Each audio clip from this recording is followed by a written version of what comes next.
რუსეთში ატყდა განგაში. პოლიტიკურად ყველაზე მნიშვნელოვანი რაც შეიძლება გადასცეს ეს არის ტომაჰავკის რაკეტები. ამერიკელებმა უნდა გაისროლონ. პუტინი არ თვლის რომ მილიონი კაცის დაკარგვა მისთვის დიდი საფასურია. ყოველთვის უნდა გქონდეს რუსების ხისთავიანობის იმედი.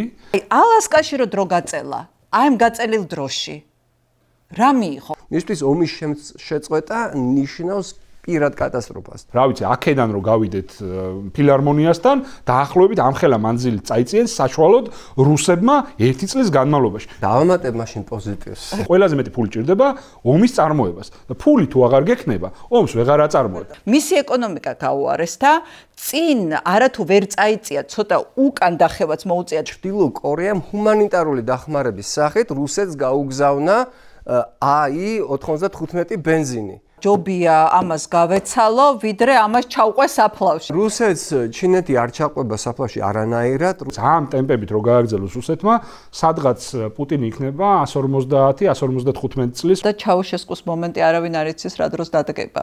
და ყველას ახალ დიქტატორს და ავტორიტარს გონია რომ ის იმასავით არ დაასრულებს. ეს კაცი არის შეუცვლელი და 2 საათში ყველაფერი იცვლება. მე მგონი მშვენივრად შევითავსე ტრამპის ადვოკატობა.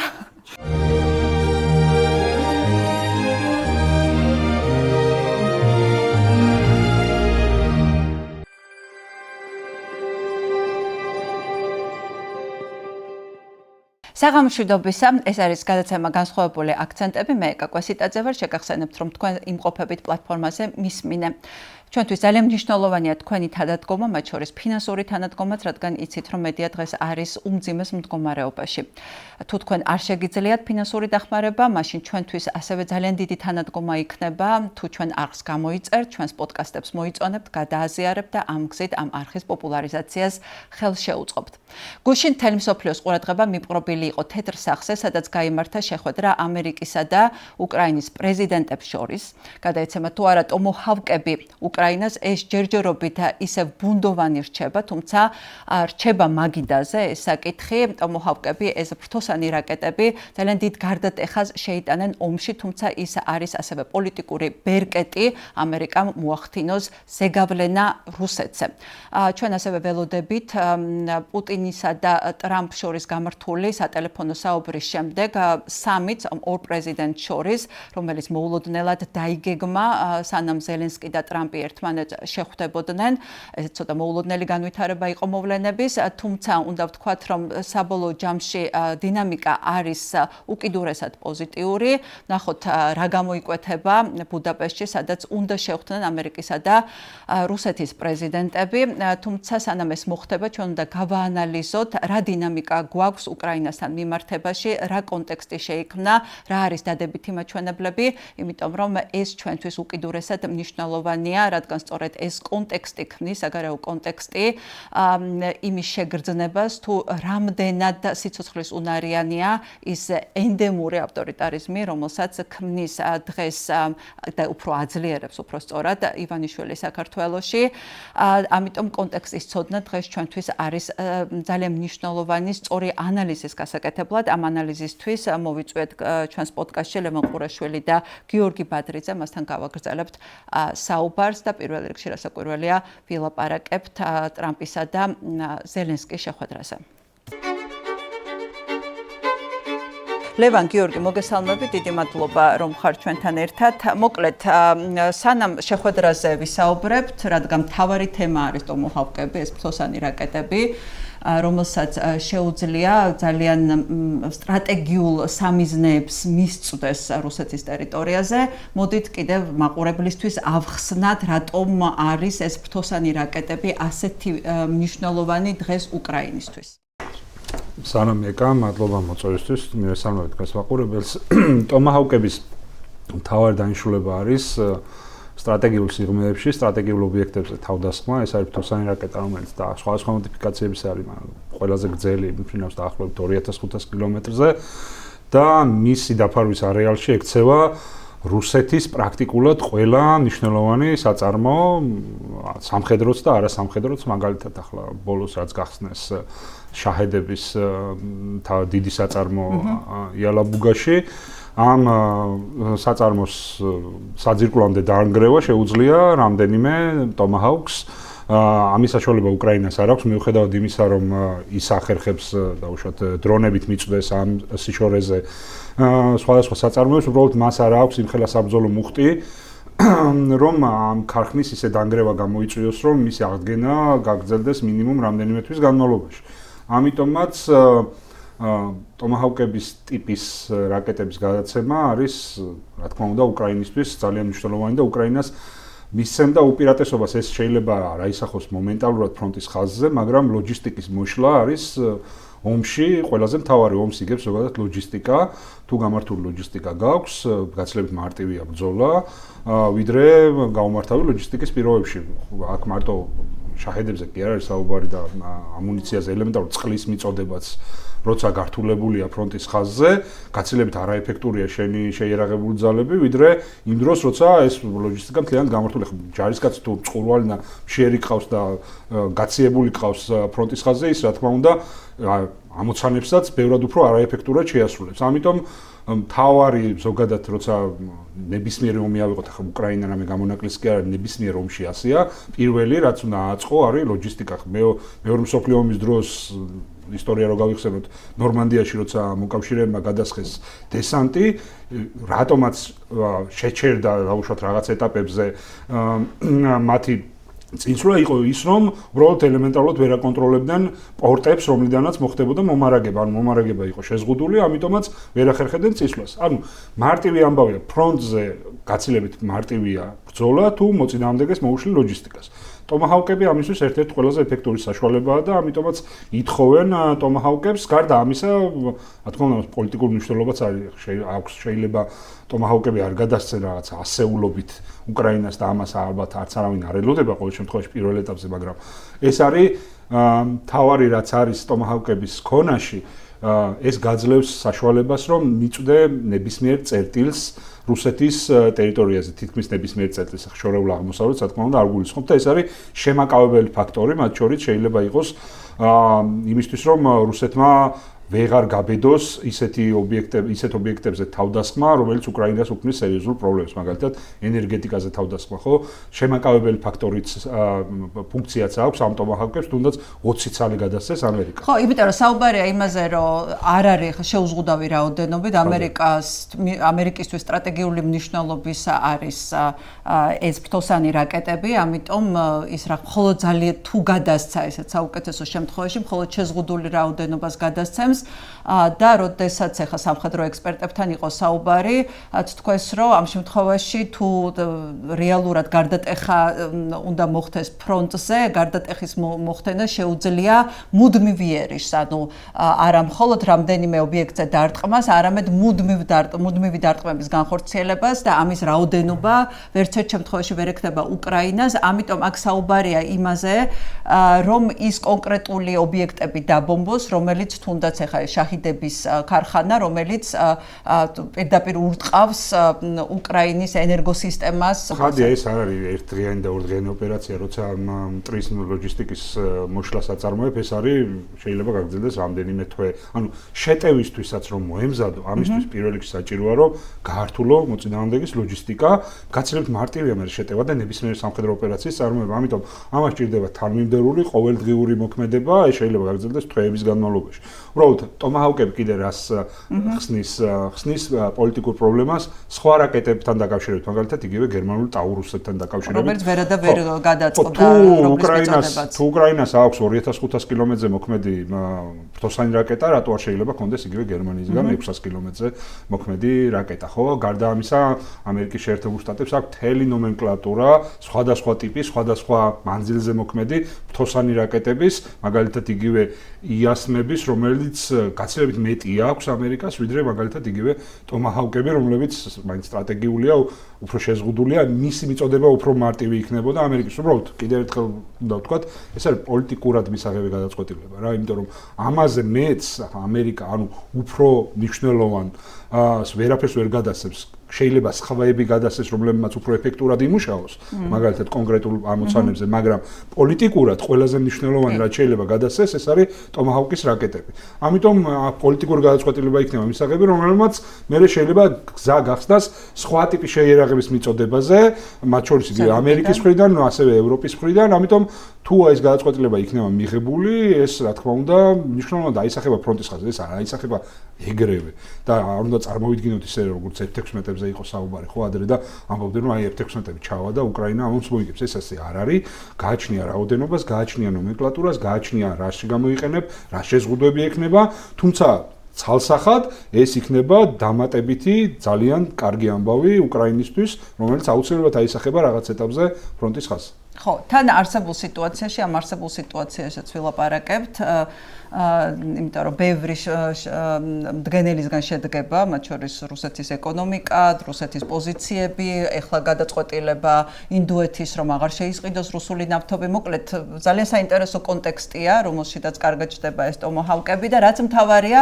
რუსეთში ატყდა განგაში ამასთან დაკავშირებით, იმიტომ რომ ეხლა რეალურადაც რო ვილაპარაკოთ, ტომაჰავკი არის იმ ტიპის შეიარაღება, რომელსაც ჭირდება პირდაპირ ამერიკული ჩარევა. ის ხო, ამერიკელებმა უნდა გაისროლონ, მოკლედ ძალიან მარტივად ეს ფრთოსანი რაკეტა და განგაშის სიგნალები წამოვიდა რუსეთიდან და ამაზე მეტყველებს სწორედ ის სატელეფონო ზარიც. მინდა კიდე ერთხელ შევაფასოთ დინამიკა, როგორც ვითარდებოდა თეთრსახსა და უკრაინას შორის ურთიერთობა, თეთრსახსა და ევროპას შორის ევროკავშირს შორის ურთიერთობა, თეთრსახსა და ნატოს შორის ურთიერთობები. დავიწყოთ ყველაზე დაბალი წერტილიდან, როდესაც თებერვალში პირველი შეხვედრა მოხდა ზელენსკისა და ტრამპს შორის, რომელიც იყო დიპლომატიური კატასტროფა და ასეთ შევა ალბათ ისტორიის წიგნებში. ამის შემდეგ ეს დინამიკა ნელა, მაგრამ ძალიან პოზიტიური ხდებოდა და ბოლო კვირას მან მიაღწია კიდევ უფრო პოზიტიურ დინამიკას, როდესაც ტრამპმა დაიწყო ლაპარაკი, როგორც უდღეშია რუსეთის ეკონომიკა, რამდენ ჯარისკაც წირავს არაფრის გამო და შემდეგ თქვა, რომ ტომაჰავკების გადაცემასაც განვიხილავთ. აი ეს დინამიკა რო შევაფასოთ ჯერ და შემდეგ უკვე მივიდეთ ამ კონკრეტულ საკითხამდე. მე გეთანხმები, რომ დინამიკა არის აქ ძალიან საინტერესო და ის პასუხს მოგცემს საერთოდ რატომ და როგორ გაჩნდა ტომაჰავკების საკითხი დღის წესრიგში. და რომ გითხრა მართალი, მე ძალიან კმაყოფილი ვარ, რომ 28 თებერვლის ეს კატასტროფული შეხვედრა თეთრსახში გადაიფარა შემდეგ რამდენიმე ნაბიჯით, რაშიც პირდაპირ მონაწილეობა მიიღეს უკრაინის ევროპელმა მოკავშირეებმა და მე მოუწია პრეზიდენტ ტრამპს ანგარიშის გაწევა, მაინც როგორც ჩანს საზოგადოებრივი აზრისთვისაც და ბევრი სხვა ფაქტორის გამო მან შეცვალა, ვთქვათ, ეს თავისი ტონი, მაგრამ მე რაღაც განსაკუთრებული მოლოდინები არ გამიჩინა ამ შედარებით დათბობამ, ცოტათი გამოვტყდები ეჭვის თვალით უყურებ ტრამპის მოტივაციას ყოველ ვითარებაში, როცა საქმე ეხება უკრაინას და რუსეთს და ეს არ არის იმის გამო, რომ მე რაღაც წინასწარ არსებული დამოკიდებულება მაქვს. მე მაქვს ჩემი წარმოდგენა იმის თაობაზე თუ რა არის ტრამპის სასურველი შედეგი ამ ისტორიაში.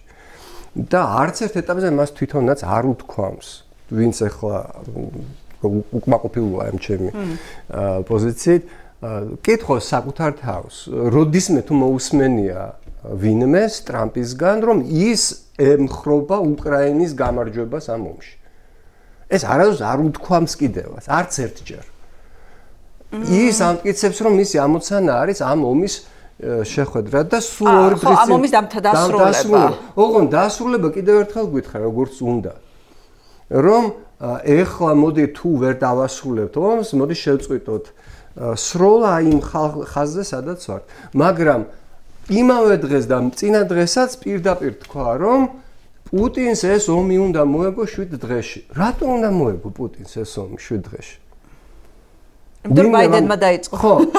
კი ბატონო, ეს შეუძლია თავისი საშინაო პოლიტიკური რაღაც მოხმარებისთვის ამის ძახილ, მიუხედავად იმისა, რომ არც ერთ ამერიკის პრეზიდენტს საშინაო მოხმარებისთვის წინა პრეზიდენტები ასე მუდმივად არ გაუკიცხავს და მათი პოლიტიკა არ გაუკიცხავს, საკუთარს აკეთებდა ზოგჯერ საპირისპიროს სხვადასხვა ადმინისტრაცია, მაგრამ მარტო იმის ძახილი რომ ეს ვიღაცა იყო ცუდი და მე ვარ კარგი, მე არ მახსოვს არავისგან. რეიგანი რო წარმოვიდგინოთ, რომ ესეთ რამე გააკეთებინა, მიუხედავად იმისა, რომ რესპუბლიკელების წარმოდგენით, კარტერი იყო ყველა დროის ყველაზე სუსტი პრეზიდენტი. არ ყოფილა რეიგანის ადმინისტრაციის განმავლობაში ძახილი კარტერის ბრალია, ყველაფერი პირიქით აკეთებდნენ აქტიურად ყველაფერს იმისთვის, რომ თეცივ ომში დაემარცხებინათ. აქეთ საბჭოთა კავშირი და გაენეიტრალებინათ ირანი. ხო და დაუბრუნდებით ჩემს აზრს, არც ერთ, ამიტომ არასდროს მე რაღაც განსაკუთრებული მოლოდინი არ გამჩენია იმის შედეგად, როდესაც მაგალითად ახლიდან შეხვდა ტრამპი ზელენსკის და იმ ჯერზე არ მიუტანია მასზე იერიში. და ასევე გამოვტყდები და ტომჰავკების საკითხზეც არანაირი მოლოდინი არ გამჩენია, ამიტომ არანაირი იმედგაცრუება არ მაქვს იმის შედეგად, რომ უცბად ტრამპი აცხადებს, რომ ჩვენ თვითონ გჭირდებაო. ჭირდებოდა თუ არ ჭირდებოდა ეს წინასწარად შეიძლება ცოტა. არა, ეხლა მე რადგან ესეა, მე შევითავსებ, მე ტრამპის დამცველის პოზიციას შევითავსებ. მოკლედ, ყველაფერი თავიდან ჩანდა რომ განვითარდებოდა კატასტროფული სცენარით. მათ შორის ამერიკისა და ნატოს ურთიერთობები, ამერიკისა და ევროკავშირის ურთიერთობები, ამერიკისა და უკრაინის ურთიერთობები, მართლა ჩანდა ერთი პერიოდი, ყველაფერი ერთმანეთს დაემთხვა, რომ ეს იქნებოდა რაღაცა დიდი გადაწყობა საერთაშორისო პოლიტიკაში და საერთაშორისო წესრიგში. რასაკვირველია, ძვრები არის და ცვლილებები არის, ამაზე შეგვიძლია სხვა გადაცემებში ვილაპარაკოთ, მაგრამ პრინციპულად რა მოხდა? პრინციპულად მოხდა ის, რომ მოხდა შეთანხმება ნატოსა და ამერიკის ტრამპ შორის, გაზარდეს ევროპულმა ქვეყნებმა თავისი თანამონაწილეობა ნატოს ბიუჯეტში. გარდა ამისა, ევროპული ქვეყნები დაფიქრდნენ და სერიოზულად დაიწყეს ქმედება, არ ვიცი, რამდენად ოპტიმალური სიჩქარით, მაგრამ მაინც თავდაცვის უნარიანობის გაზრდაზე, მნიშვნელოვნად შეიცვალა ამერიკის ამ შემთხვევაში ტრამპზე ვლაპარაკობთ, ტრამპის დამოკიდებულება ზელენსკის მიმართ, უკრაინის მიმართ და ეს დამოკიდებულება ამ ერთი კვირის დინამიკაშიც გამოჩნდა, როდესაც მან დაიწყო საუბარი რუსეთზე, რუსეთის პრობლემებზე. რაც შეეხება ამ შეხედვას ტომოჰავკებზე, მან თქვა, რომ იმედია, კი, გვჭირდება, მაგრამ იმედია არ დაგჭირდება ამის გამოყენება. გარდა ამისა, აქვე უნდა ისიც ვთქვათ, რომ ტრამპმა თქვა, რომ კი, შეიძლება პუტინს უნდა ჩემი გასულელება, ბევრს ნდომებია, მაგრამ მე მათთვის ყოველთვის მომიგია. ხო, აი ესეც ობიექტურია, ხო? ობიექტური რეალობაა. კი. დავამატებ მაშინ პოზიტივს. კი ბატონო, დავამატოთ პოზიტივი. არ მახსენდება მაგალითად შეერთებული შტატების მე კი ვაქე წინა პრეზიდენტების რაღაც პრინციპები და რაღაც სტანდარტები არსებობდა, რომელსაც დღევანდელი პრეზიდენტი ხშირად არღვევს. მაგრამ მეორეს მხრივ მაგალითად არც ერთ წინა პრეზიდენტს არ უთქვამს არც ერთ თავის პოლიტიკაზე რომ მე ვცადე, მაგრამ არ გამომივიდა და აგერ ტრამპმა ამას წინა თქვა რომ მე მართლა მინდოდა ამ ომის დასრულება, მაგრამ ვერ შევძელი, ხა მე ვეცდები კიდევ, მაგრამ აი პირდაპირ აღიარა რომ მისი განცხადებული ამოცანა რომ უკრაინაში ომი შეეწყვიტა, მას არ გამოუვიდა, ჯერჯერობით ყოველ შემთხვევაში. კი ბატონო, ძალიან კარგია. მაგრამ მე დაუბრუნდეთ მაშინ რა. ხო, მოდი ისიც, ანუ და ბოლო კვირების მისი მიღწევა ღაზასა და ისრაელს შორის ცეცხლის შეწყვეტა, რასაკვირველია, არ ვიცით ეს რამდენად სტაბილური იქნება, რამდენად გრძელვადიანი იქნება, მაგრამ ტრამპის წარმატება ახლო აღმოსავლეთში ჯერ კიდევ აბრაამსის ხელშეკრულების დადებიდან მისი პირველი პრეზიდენტობის დროს ესეც აუცილებლად აღნიშნავს ღირსი, ამას აღნიშნავს ყველა და ტომ ფრიდმანს, ცნობილ ნიუ-იორკ ტაიმსის ცნობილ მიმოხილვას ნათქვამი აქვს, რომ მე თვითონ, ესე იგი ეს პროცესი თუ ბოლომდე მიიყვანა, მე თვითონ წარმოვადგენ ნობელის პრემიაზეო და ამიტომ ეხლაც მას აქვს წარმატების გარკვეული ესეთი რეკორდი, აქვს 9 ომი არ ვიცი, თუ 8 ომი არ ვიცი, მაგრამ ერთი რომ რაც ეხლა მოხდა ნამდვილად ჯობია რაც იყო აქამდე ხაზაში რა უბედურებაც ტრიალებდა და ასევე ჩვენ რეგიონზე რო განმოვიდეთ კავკასიაში აქამდე არც ერთ ადმინისტრაციას არ ქონია ასეთი ჩარევის უფლება კი შეიძლება სომხეთი ალბანეთში აერიოს ეს არ არის პრინციპული თუ ის რაღაცა ამ სამშვიდობო სომხეთსა და აზერბაიჯანის შორის სამშვიდობო ხელშეკრულების სამშვიდობო გარიგების გარანტი და ასე თქვა შუამავალი იქნება. ყველაფერი სამართლიანია და ძალიან კარგია რომ რამდენიმე კონფლიქტში ნებგვით შევენებრო შევითავსე ტრამპის ადვოკატობა. ჩარევით მან არ ვიცი სამუდამოდ თუ დროებით, მაგრამ რაღაცა პოზიტიური წვლილი შეიტანა. მეც არ მინდა დაუკარგო ყველაფერი პოზიტივი, მაგრამ თუ დაუბრუნდებით უკრაინის დინამიკას და ტრამპის დამოკიდებულების დინამიკას ყველაზე მთავარი არ შეცვლა ჩემი აზრით, რომ ტრამპის თავში არ ჩამოყალიბებულა აი წინა განცხადებების მიუხედავად, რომ აი რუსეთს ეს ძალიან ძვირი უჯდება პუტინი არ თვლის, რომ მილიონი კაცის დაკარგვა მისთვის დიდი საფასურია. ეს არის განსხვავება. ეს არ არის არგუმენტი, რომ რახან შენ ბევრს კარგავ ცოცხალ ძალას ამის გამო შენ უნდა დაფიქრდე ამ ომის შეწყვეტაზე. ესე არ ხდება რუსეთში, სხვანაირად ხდება და აი რაც ლევანმა ელაპარაკა, ის უფრო აქტუალურია და ის უფრო გააჩერებს მის ლოგისტიკაზე, მის ეკონომიკაზე სერიოზული წნეხის მიტანას. და ამ წნეხის მიტანა უკრაინას აქვს დაწყებული. ტომაჰავკების გაჩენა ჩემი აზრით არ იყო აუცილებლად სასიცოცხლო საკითხი, აი როდესაც ეს თემა გაჩნდა, მაგრამ როგორც ახლა უყურებ, ახლა გამოდის რომ ეს ყველაფერი გაკეთდა იმისთვის, რომ როგორღაც დაეთანხმებინა პუტინი მორიგ შეხვედრაზე თან ბუდაპეშტში. რისთვის ჭირდება ეს და რა საჭირო არის, იმიტომ რომ თუნდაც მშვიდობის მიღწევა არის და არა უკრაინის გამარჯვება, ტრამპის ამოცანა ამისთვის სწორი გზა არის პუტინზე და რუსულ სამხედრო ეკონომიკაზე მეტი წნეხის მიტანა. რაც უკრაინას დაწყებული აქვს, ძალიან ეფექტურად, არავინ არ წარმოიდგენდა, რომ საკუთარი ძალებით უკრაინა შეძლებდა რუსეთის ენერგეტიკულ ობიექტებზე ისეთი დარტყმების მიტანას, რომელმაც რუსული ეკონომიკა ააყირავა, თავდაყირა. დააყენა და რომელმაც მიიყვანა რუსეთი ბევრი რუსი მათ შორის ეკონომისტის შეფასებით კატასტროფის ზღვართან უფრო ახლოს. კი, ეს აუცილებლად გაგრძელება იქნებოდა ყველაზე ეფექტური გზა, იმიტომ იმაზე შეთანხმებული ვართ ჩვენს გვიზარაპაკი ამაზე, რომ უკრაინის გამარჯვება ვერ გამოიხატება კრემლზე შტურმის მიტანით, უკრაინის გამარჯვება იქნება რუსული ეკონომიკის დამარცხება პირველ რიგში, ლოგისტიკით და ასევე სხვა კომპონენტებზე იერიშ მიტანით და მე ასევე შეგახსენებთ, რომ ეს რუსეთი კი არა, რომელიც მეათედია საბჭოთა კავშირის. საბჭოთა კავშირი დამარცხდა ისე, რომ ბრძოლის ველზე არ დამარცხებულა, საბჭოთა ეკონომიკა დამარცხდა.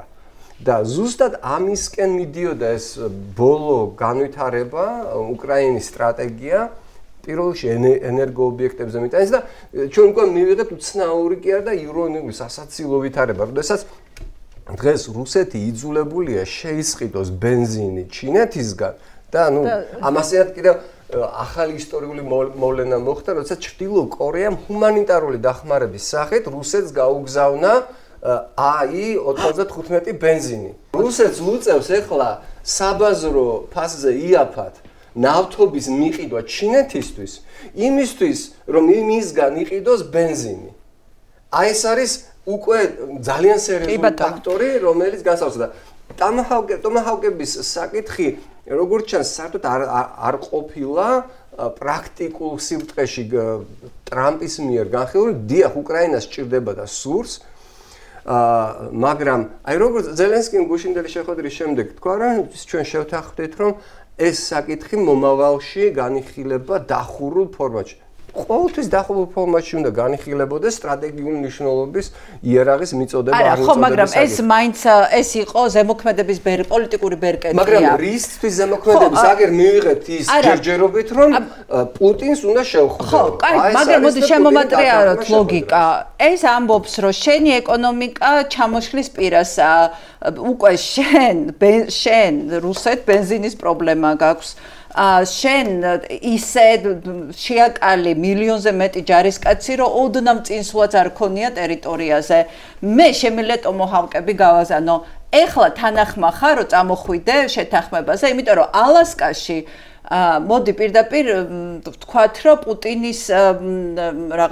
პუტინის დღე იყო უფრო იქ ვიდრე ტრამპის დღე, მაგრამ კაი, პუტინმა იქ თქვა, რომ არაფერზე თანახმა არა ვარ, არანაირ დათმობაზე არა ვარ, მე მაქვს ჩემი ისტორიული მიზანი და ამ მიზანს უნდა მივახციო.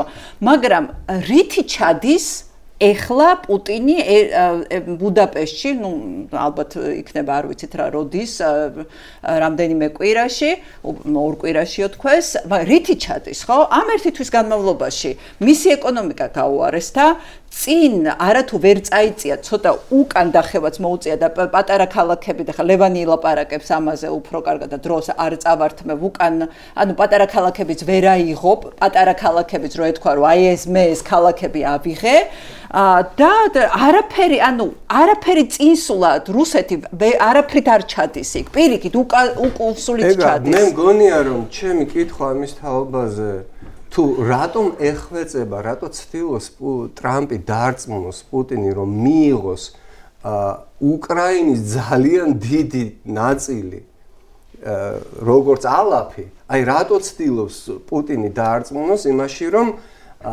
მიიღოს გამარჯვება პრაქტიკულად. და მართლა გულწრფელად არა ადვოკატობის გამო, გულწრფელად ვერ მოყვები. ამ ერთი თვის განმავლობაში, ნახე ბოდიში ლევან და მე და კიდე რომ ჩამოვთვალოთ ფაქტები უბრალოდ. გარდა იმისა, რომ ეკონომიკა, ბენზინი, ტერიტორიული ნული წინსვლა, მიუხედავად ამდენი ჯარისკაცის სიკვდილისა, გარდა ამისა, რა მოხდა? ახლო აღმოსავლეთში დაიწყო მოლაპარაკებები ისე, რომ პუტინი არც ერთ მაგიდაზე ამჯდა, არაბულმა ქვეყნებმა გააუქმეს რუსულ-არაბულ სამიძე ჩასვლა იმის გამო, რომ მათთვის ბევრად მნიშვნელოვანი რამე ხდებოდა ეგვიპტეში, ხო? მიიღო ასადი ყავს იქ და მიიღო დღევანდელი ხელმძღვანელი, რომელსაც გამოცხადებული ხო ჯერ კომაში გამოაცხადა რუსულმა სპეცსამსახურება ჩვენ კომაში ჩავაგდეთო მოვკალითო ხელი მოვაჭერითო თუ რაღაცა და მიიღო პატივით კრემლში ასევე ყველაზე დამამცირებელი რაც მინახავს პუტინისა და ალიევის შეხვედრა იყო ამას უბრალოდ ლაპარაკიც არ უნდა კადრს რო უყურებს როგორ ზის ალიევი გამარჯვებულის პოზიციიდან და როგორ ელაპარაკება პუტინი ბოდიშს როგორ უხდის იმიტომ რომ ჭირდება არა იმასთან რომ პუტინს არ აქვს არაფრით აღარ აქვს სავაჭრო ხო და ზუსტად მაგას ვამბობ რომ მისი პოზიციები ამ ერთი თვის განმავლობაში კიდევ უფრო შემცირდა აი ასეთ პუტინს ასეთ მდგომარეობაში რომ ჩამოდი და მიიღე ჩვენგან დათმობები აი ეგ არ მესმის მეთქი ამას რომ გუშინაც გაიმეორა მე რამდენჯერ რომ პუტინი უნდა დათანხმდეს იმ ტერიტორიის შენარჩუნებას, რომელიც ახლა აქვს ოკუპირებული. აი რატომ ვეხვეწებით ამას? მოდი ლევან, შემოდი ჩვენს დისკუსიაში. მოკლედ, ჩემი აზრით, ტრამპის ზოგადად პოლიტიკა ესე არის აწყობილი, რაღაც შეიძლება იდეა ფიქსი დავარქვათ ამას, არის რომ მშვიდობა დაამყაროს, სადაც შეძლებს. ეს არის მისი მთავარი мотиваცია. და გამოდის ამ мотиваციიდან, ხა რა თქმა უნდა ჩვენთვის და განსაკუთრებით უკრაინელებისთვის სხვა ვითარება, სხვა ემოცია, ჩვენი ემოციით არ უნდა უყუროთ იმ ფაქტებს და იმ შეხედულებებს, რასაც უყურებენ ოკეანის გაღმიდან, მის მთავარი ამოცანა არის რომ ეს ომი როგორღაც შეწყდეს და ცდილობს ამისთვის გააკეთოს ყველაფერი. ოღონდ დინამიკაზე საუბრობდით წეგან და დინამიკა თებერვალში იყო, ანუ სიტუაცია იყო გაცილებით ცუდი. სანამ შეხვედრაზე სკანდალი ატყდებოდა, არ დაგვაუწყდეს რომ ტრამპმა დიქტატორი უწოდა ზელენსკის. რა ერთი კვირით ადრე თუ ორი კვირით ადრე, სანამ ერთმანეთს შეხვდებოდნენ, პუტინისთვის სიტუაცია იყო გაცილებით მომგებიანი გაზაფხულზე. შეუდარებლად მომგებიანი, ვიდრე ახლა. მას ის პრაქტიკულად იღებდა ყველაფერს, რაც შეიძლება მაქსიმუმს, რაც შეიძლება ამ ყველაფრიდან მიეღო, ამ ომიდან, ამ ავანტურიდან, რაც მან დაიწყო. და მადლობა ღმერთს ის ამას არ დაგახდა. კი, თუმცა ჩვენ უნდა ვთქვათ, რომ ყოველთვის უნდა გქონდეს რუსების ხისთავიანობის იმედი. ისინი არიან ადამიანები, რომლებიც რეალობას ვერ აფასებენ და აქვთ მაქსიმალისტური გიჟური იდეები. და კიდევ კარგი, იმიტომ რომ იქ რო პუტინი დათანხმებულიყო, უკრაინა და ზოგადად სამყარო იქნებოდა გაცილებით რთულ მდგომარეობაში ახლა, ვიდრე ამ წუთას არის და ვიდრე მომავალში შეიძლება იყოს. რაც შეეხება ტრამპის მხრიდან უკრაინის გამარჯვებაზე. აი მაყურებლისთვის ახსენი რატო რა ხდებოდა, ანუ გარდა იმისა ამერიკის დამოკიდებულებისა, უკრაინაში და რუსეთში რა მდგომარეობა იყო? ნუ უკეთესი, ანუ რუსეთს ჰქონდა უკეთესი მდგომარეობა და უფრო ცუდი მდგომარეობა ჰქონდა უკრაინას. ფრონტის ხაზზე არაფერი არ შეცვლილა, აქ იყო აღქმებში საუბარი. აღქმებზე იყო საუბარი. უბრალოდ ამერიკის ადმინისტრაციაში ვიღაცები თვლიდნენ, რომ რუსეთს რეალურად გამარჯვება შეუძლია, რაც იმ წუთასაც არ იყო რეალობა. უბრალოდ პუტინის რუსეთს კარგად რაც გამოდის, ეს არის პროპაგანდა და ვიღაცები დააჯერეს, მათ შორის ამერიკის ადმინისტრაციის კი არ არის ლაპარაკი. ზოგადად სამყაროში ბევრი დააჯერეს, რომ მათ შეუძლიათ ამ ომის მოგება ფრონტის ხაზზე. წარმოუდგენელი ამბავია, ეგ შეუძლებელია მოხდეს. როცა 4 წელია ნეოკოლონიალურ ომს აწარმოებ და ვერაფერის ვერ აღწევ წელიწადში 0.8% იღებ მოწინააღმდეგის ტერიტორიის, ამ ომის მოგება არის შეუძლებელი. ახ თუ მართლა 100 წლიანი ომივით არ გაგრძელდა, ხო, ახ 100 წლიანი ომი შეუძლებელია მოხდეს, ეს ომი დამთავრდება იმ წუთას, როგორც კი პუტინი მოკვდება, ან ხელისუფლებაში არ იქნება.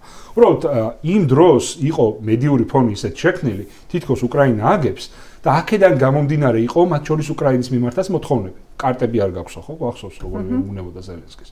სინამდვილეში მაშინაც ჰქონდა კარტები უკრაინას და ახლაც აქვს. უბრალოდ ახლა შეიცვალა ის, რომ მიდგომები შეიცვალა მათ შორის ამერიკის ადმინისტრაციის მხრიდან, იქ ვიღაცებმა დაინახეს, რომ პუტინს რეალურად ამ ომის მოგების არანაირი შანსი არ აქვს და აქედან გამომდინარე შეიცვალა მათ შორის საუბრები, როგორც უკრაინის მიმართ, ისე რუსეთის მიმართ. ბოდიში დავამაზუსტებ, რომ უკრაინამ შეცვალა ეგ რეალობა და ეგ დამოკიდებულებას ამის შედეგად შეიცვალა.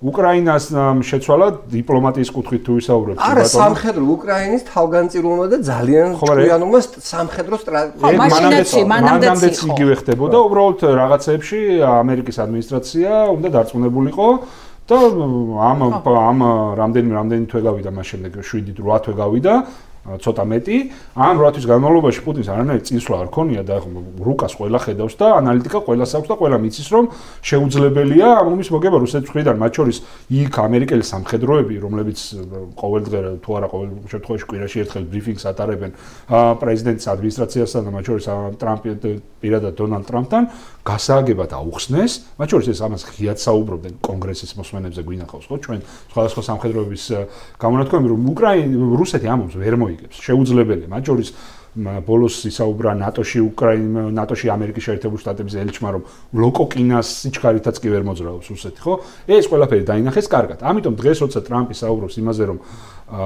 ეს ომი უნდა შეწყდეს იმ რეალობის გათვალისწინებით, რაც არის ფრონტის ხაზზე და აი იქ სადაც დგანან დღეს უკრაინელები და რუსები უნდა შეწყდეს იმ ცეცხლის შეწყვეტის ხაზის გასწვრივ, ეს არის მათ შორის იქიდან გამომდინარე, რომ რეალობა დაინახა ყველამ, რომ პუტინს წინსვლა არ შეუძლია, თორემ ჩვენ გვახსოვს როგორ იყო საუბარი ყირიმის აღიარებაზე, იქ რუსები ითხოვდნენ, რომ რაღაცა ტერიტორიები, უბრალოდ ამერიკელები ამბობდნენ, რომ ტერიტორიები გავცვალოთ, მოდი რაღაცა სუმის ოლქში და ხარკოვის ოლქში რაღაცა ორი სოფელი რო აქვს რუსებს აღებული, იმაში გაგვიცვალეთ დონბასი, ხო? დონბასიდან გასვლასაც ითხოვდნენ მათ შორის უკრაინელების მხრიდან და ამაზე იყო საუბრები მათ შორის ამერიკელების მხრიდან, ხო?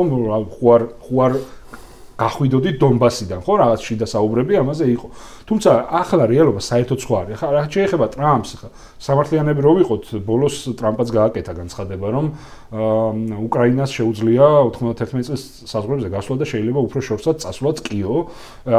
ეს რა თქმა უნდა ახლა უფრო შორს წასვლაზე ამჯერად რაღაცა როსტოვის ოლქის ოკუპაციას მოახდენს უკრაინა, მაგრამ მონდომებით რატო არ მოინდომეს კურსკის ოლქში ხო იყვნენ? ნუ ხა იმიტომ რომ ზევაჭრათ ამით და არა იმიტომ რომ მაგრამ მან თავარი არის მიდგომების შეცვლა.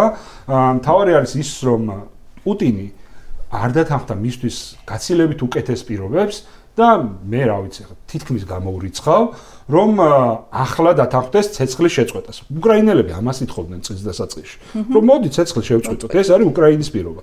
რაც გუშინ ტრამპმა ზელენსკისთან შეხვედრის შემდეგ ილაპარაკა, რომ მოდი ცეცხლი შევწყვეტოთ ამ ხაზზე, ეს არის უკრაინელების პირობა. უკრაინელებს ზელენსკის მოთხოვნა იყო ეს წლის დასაწყისში. და პუტინი ითხოვდა გაცილებით მეტს, ამიტომ ტრამპი ითხოვდა უკრაინელებისგან რაღაცების დათმობას, უკრაინელებმა ეს არ დათმეს, იმიტომ რომ ფრონტის ხაზზე რეალობა იყო ისეთი, რომ უკრაინას ეს არ უნდა დაეთმო, იმიტომ რომ არანაირი წინაპირობა არ იყო იმისი, რომ უკრაინელებს ეს დაეთმოთ, ეს კარგი ამბავი ისაა, რომ ტრამპის ადმინისტრაციამ და პრეზიდენტმა ტრამპმა პირადადაც შეხედა ამ რეალობას და გაიგო თვითონაც და მაგიტომაც აღარ ითხოვენ ამ რაღაც ყირიმის აღიარებას, დონბასიდან გასვლას და შემდეგ და ითხოვს ცეცხლის შემხებ ხაზზე ცეცხლის შეწყვეტას. უბრალოდ ამას პუტინი არ დათანხმდება. პუტინის მიზანი რა იყო? მაშინ რა უნდა ეხლა პუტინს რა? ანუ მოდი, მაშინ ეხლა გავყვეთ იმ ლოგიკას, აი სატელეფონო ზარის ლოგიკას და შეხვედრის ლოგიკას, ხო? ნუ ეხლა ტრამპზე ყველა ამბობს ამას, რომ გადადის იმის აზრზე, ვინც მას ბოლოს ნახავს და დაელაპარაკება, ხო? ნუ ყოველ შემთხვევაში, ხო, ესეთი გავრცელებული მოსაზრება არის მასთან დაკავშირებით, მაგრამ ეხლა აი პუტინმა რომ მოთხოვა, რომ აი მოდი შევხვდეთ. ხო? დროს წელავს. დროს წელავს, მაგრამ რისთვის აი ალასკაში რო დრო გაწელა, აი ამ გაწელილ დროში. რა მიიღო? ანუ მაგ ზუსტად იმ ერთვეს ვაჯამებდი ეხლა წეღან. ადამიანური ამბავია ეგ. როცა ცუდ სიტუაციაში ხარ, შეგინდა რომ რაც შეიძლება დრო გადაავადო. არა, ხო და აი მე დრო გავწელე, იმიტომ რომ დრო მოვიგე, იმიტომ რომ რაღაცას ამ დროში რაღაცის მიღწევას შევძლებ, რითაც მე ვივაჭრებ, რითი ივაჭრებს ახლა ბუდაპეშტში ჩასული. პუტინს აქვს რეალობის გრძნობა დაკარგული. მან არ იცის ფრონტის ხაზზე რეალური სიტუაცია რა არის, როცა ადამიანი არის იზოლაციაში. და ჩვენ ხო ვიცით რომ ის იზოლაციაშია, მხოლოდ ვიწრო წრეს ხდება ადამიანების, რომლებიც მას აწვდიან ინფორმაციას, რომელიც როგორ მიდის მაგამდე, ანუ დაწყებული რიგითი ჯარისკაციდან ტყუილები რო იწყება იქ რაღაცა, ერთი სოფელი ავიღეთ, ერთი სახლი ავიღეთ. რიგით ჯარისკაცი რო ეუნება რომ კონკრეტულ სოფელში კონკრეტული სახლი აიღეს, მერე იმის ოფიცერი ეუნება რომ მთლიანად სოფელი აიღეს, იმის ზედა ოფიცერი ამას ამატებს რომ გაანადგურეს 2000 უკრაინელი. ხვდებით ხო, ეს ჯაჭვი ბოლოში მიდის იქამდე რომ გამოდის შოიგუ კარგად იყოს კი არა და ცუდად იყოს და ვინც არის გენშტაბის უფროსი გერასიმოვი გამოდის და ამბობს რომ გაანადგურეს 50000 უკრაინელი დაწვეს 10000 ჯავშან მანქანა და ამ შემდეგ ეს ინფორმაციები შედის პუტინთან და ჩვენ ვიცით რომ პუტინს ინტერნეტითაც კი არ სარგებლობს. მას ჯერა რომ ამ ომის მოგება შეუძლია. მასე შეუძლია დააჯეროს რომ კიევი აიღეს ახლა პრინციპი. ახლა მაგდონეზე ახლა არ არის იზოლაციაში რომ კიევი რო არ არის აღებული მაგდენს ხვდება. მაგრამ მას ფრონტის ხაზიდან მიდის ისეთი ინფორმაცია მისდის რომ მას ჯერა რომ ამ ომის მოგება შეუძლია. და გარდა იმისა რომ ამის ჯერა მას სწორად გონია რომ მისი ერთადერთი გადარჩენის საშუალება რომ ძალაუფლება შეინარჩუნოს იქამდე სანამ ცოცხალია არის ის რომ ეს ომი გააგრძელოს დაუსრულებლად. მან ისწავლა ომის პირობებში ცხოვრება. მან არ იცის როგორ უნდა იცხოვროს ომის გარეშე. იმიტომ რომ ამ ხალხს ჭირდება მე ფრონტის ხაზიდან უკან დაბრუნება, საუბრობთ 1.5 მილიონი ადამიანზე, რომლებმაც კაცის ყulis მეტი არაფერი არ იცის და სანამ კაცის ყulas დაიწყებდა, მანამდე ჩვეულებრივი ბომჟები იყვნენ რუსეთის ეგრეთ წოდებულ გლუბინკაში, არაფერს არ აკეთებდნენ, მაქსიმუმ ჰქონდათ 20000 რუბლი შემოსავალი და ახლა აქვს 200000 და იმ ხალხს კარგ ცხოვრებას ვერ გადააჩვევ და მით უმეტეს როცა კარგი ცხოვრება აიწყო ადამიანის ყולით. რუსეთში რო დაბრუნდება, ისევ ადამიანის ყოლითი შოვის ფულს. და ჩვენ გვახსოვს რა სიტუაცია იყო 90-იანების რუსეთში, როცა ავღანეთიდან ჩამოსული ხალხი დაბრუნდა, როცა ჩეჩნეთის ომიდან გამოსულმა ხალხმა შექმნეს ჩვეულებრივი კრიმინალური ბანდები და არეულობა იყო რუსეთში, ეს გადასარევად ესმის მას. გარდა ამისა არის ოფიცრობაში უამრავი უკმაყოფილო ადამიანი, რომლებიც გადასარევად ხედავენ როგორ ომობს რუსეთი. თქვენ არ წარმოიდგინოთ ისე თითქოს იქ რუსეთში ყველას ერთი აზრი აქვს და ყველა კმაყოფილია პუტინი რასაც აკეთებს და სამხედრო ხელმძღვანელობა რასაც აკეთებს. ეს ასე არ არის. იქ არის უამრავი ადამიანი, რომლებიც ძალიან უკმაყოფილოები არიან იმით, რაც ხდება. ეს ხორცის штурმები, ტალღებად გაშვება შეტევაზე, როცა 100 კაცი მიდის და იქ უკან ბრუნდება 2 და წინსვლა გაქვს წელიწადში საშუალოდ 5 კილომეტრი. რა ვიცი, აქედან რო გავიდეთ ფილარმონიასთან, დაახლოებით ამხელა მანძილი წაიწიეს საშუალოდ რუსებმა 1 წლის განმავლობაში. ნულოვანი წინსვლა და დაახლოებით 150-დან 200.000 კაცამდე ყავთ დაკარგული ამ 5 კილომეტრიან წინსვლაში. ეს ადამიანები არიან ძალიან გაბრაზებული. ისად გაბრაზებული ადამიანი როგორ მიუბრუნდება უკან, არავინ არ იცის და ჩვენ რუსეთის ისტორიიდან გვახსოვს მაგალითები, როცა ასე ფრონტიდან ჩამოსულმა გაბრაზებულმა ადამიანებმა როგორ მოაწყეს რუსეთში რევოლუცია და როგორ დაამხეს ხელისუფლება და ამის პუტინსაც ეშინია. ამიტომ ის ყველაფერს გააკეთებს, რომ ეს ომი არ შეწყვიტოს და რას აკეთებს? აკეთებს იმას, რომ დროს წელავს სადამდეც შეუძლია. მათ შორის ალიასკაში მანამდეც დროს წელავდა, ახლა როცა დაინახა რომ უკრაინამ შეიძლება უფრო მეტი მიიღოს, ამერიკის რიტორიკა შეიცვალა და მკვეთრად პროუკრაინული გახდა, მათ შორის ტრამპის განცხადებებშიც კი, მან ჩათვალა რომ კიდევ ერთხელ ცადოს ტრამპთან საუბრით, როგორ მესდრო გადადოს, ახლა კიდევ 2 კვირა მოიგო, იმ შეხვედრაზე არ ვიცით რაზე იქნება საუბარი. უბრალოდ 2 კვირა რა ამ 2 კვირით 8 თვე გავიდა. ამ ყოველ 2 კვირი აბსოლუტურად მართალი ხარ. შეიძლება ამ კიდევ 2 კვირით გადადებით კიდევ 8 თვე გავიდეს. პუტინის მიზანი ეგ არის. ხო, პუტინის მიზანი მას 2 წელს თუ გაწელავს ამ მოლაპარაკებით, მისთვის იქნება იდეალური ვარიანტი. ხა თუ იმას მიიღებს, რაც შეუძლებელია რომ მიიღოს უკეთესი მიღება. ამ ტრამპის ფიალაც ხო როდესღაც აიხსება. არა აიხსება. ნუ მე რასაც უყურებ, თვეებია, ტრამპი ეძებს საბაბს, რომ პუტინის მიმართ არანაირი კონკრეტული მკვეთრი ნაბიჯი არც ეკონომიკური და არც იარაღით უკრაინის მომარაგების თვალსაზრისით არ გადადგას.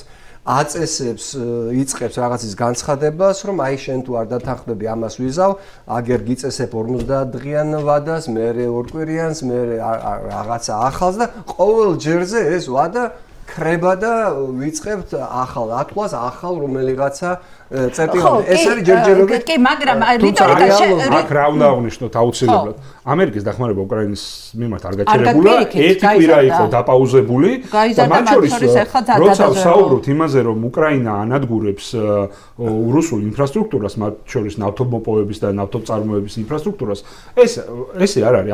წინა ადმინისტრაციის დროს ჩვენ გვახსოვს უამრავი შეზღუდვა უკრაინის მიმართ, როცა ისინი უყურებდნენ ამას როგორც მეტესკალაციას, ჩვენ გვაქვს ინფორმაცია პრინციპში შიდა წრეებიდან რაც არის გამოსული, რომ ტრამპმა ნება მისცა უკრაინელებს, რომ მათ შორის რუსეთის სიღრმეში ნავთობწარმოებაზე ყოფილიყო დარტყმები და უფრო მეტ სადაზვერვო ინფორმაციასაც წინა ადმინისტრაცია რუსეთის შიგნით სტრატეგიულ ობიექტებზე სადაზვერვო ინფორმაციას არ აწვდიდა. და მათ შორის ესეც ახლა შეიძლება თავარი დამსახურება რა თქმა უნდა უკრაინელების არის, მაგრამ ისი არ არის, რომ ამერიკელები დამსახურება ამაში არ არის. და გარდა ამისა, ის დახმარებები რაც იყო გათვალისწინებული უკრაინის მიმართ, გრძელდება, სრულდება, ახალი დახმარების პაკეტი არ გამოყოფილა, ახლა თავს ვერ მოვიტყუებთ, მაგრამ ის რაც წინა კონტრაქტებით იყო გათვალისწინებული, უკრაინის მიმართ ხორციელდება და მათ შორის დამატებით შეიარაღებას, რასაც უკრაინა იღებს და დამატებით ფინანსებს, ნატოს გავლით. ნატოს გავლით კი იღებს, მაგრამ არ დაგვაუწყდეს, რომ ნატოში თავარი კონტრიბუტორი ამერიკის შეერთებული შტატებია. ანუ ის ფული, რაც ნატოს გავლით უკრაინისკენ მიემართება და შეიარაღება, მაგათ დიდ ნაწილს ამერიკის შეერთებული შტატები აფინანსებს. ისე ხო არა, რომ მარტო ევროპა აფინანსებს. ნატოს ფული იხარჯება და ნატოს ფულში ყველაზე დიდი წილი ამერიკის შეერთებული შტატების არის. ამიტომ ეს დახმარებები და ეს ყველაფერი, რაც ამ დროის გაწელვას ემსახურება პუტინის მხრიდან, კი დროს წელავს და ბევრად მეტი ის მიღწევა შეიძლებოდა დაუშვათ უფრო მეტი დახმარება რო ყოფილიყო, მაგრამ ისი არ არის, რომ რახან დროს წელავს, ამიტომ უკრაინა ვერაფერს ვერ იღებს მოკავშირეების მხრიდან. ეს ასე არ არის. ხო, გარდა ამისა, კიდე რასაკვირველია ეს არის ესე გაიწელა ამდენი დრო ტრამპის იმედით, რომ თავდაპირველ, მაგრამ აქაც დინამიკაა, ხო, გიორგი, რომ თავიდან ამბობდა, რომ აი მე მოვალ და ვოვა დამიჯერებს, მერე ამბობდა, რომ აი რაღაცა მთლად ისე არ იქცევა, როგორც მოლოდინი მქონდა და ეხლა გუშინდელ შეხვედრაზე თქვა, რომ კი, შეიძლება იმას სურს ჩემი გაცურება. რა ქვია, მაგრამ ანუ ეს დინამიკაც არის ამაში და რაღაცა თან არის აი მე ყოველ შემთხვევაში ესეთი შეგრძნება მაქვს რომ აი ამერიკის ადმინისტრაციაში კონგრესში არის ხალხის აი დიდი ჯგუფი ადამიანების რომლებიც აი ერთი სული აქვთ რომ აი ტრამპმა მწვანე შუქი აუნთოს რომ აი მზადარიან რომ აი რუსეთს გადაუაროთ მაგალითად აი კვირის დინამიკა ძალიან კარგი დინამიკა მათ შორის ახლა პირველად იყო ხო რა ქვია თავდაცვის მინისტრი რო ჩავიდა რამშტაინის ბაზაზე და იქ გააკეთა განცხადება. თავდაცვის მინისტრის და ჯეი-დი ვენსის რიტორიკა არის მკვეთრად შეცვლილი. ეხლა ძალიან დიდი მნიშვნელობა აქვს. ექსატის გამოსვლა რამშტაინში იყო აბსოლუტურად განსხვავებული. ჩვენ რომ ეგ არის იზოლაციონების თემის ფთა, ეს არ არის ფთა, რომელიც რაღაცა კლასიკური რესპუბლიკელები არიან, რომლებიც რუსეთს დასანახად ვერ იტანენ, ხო?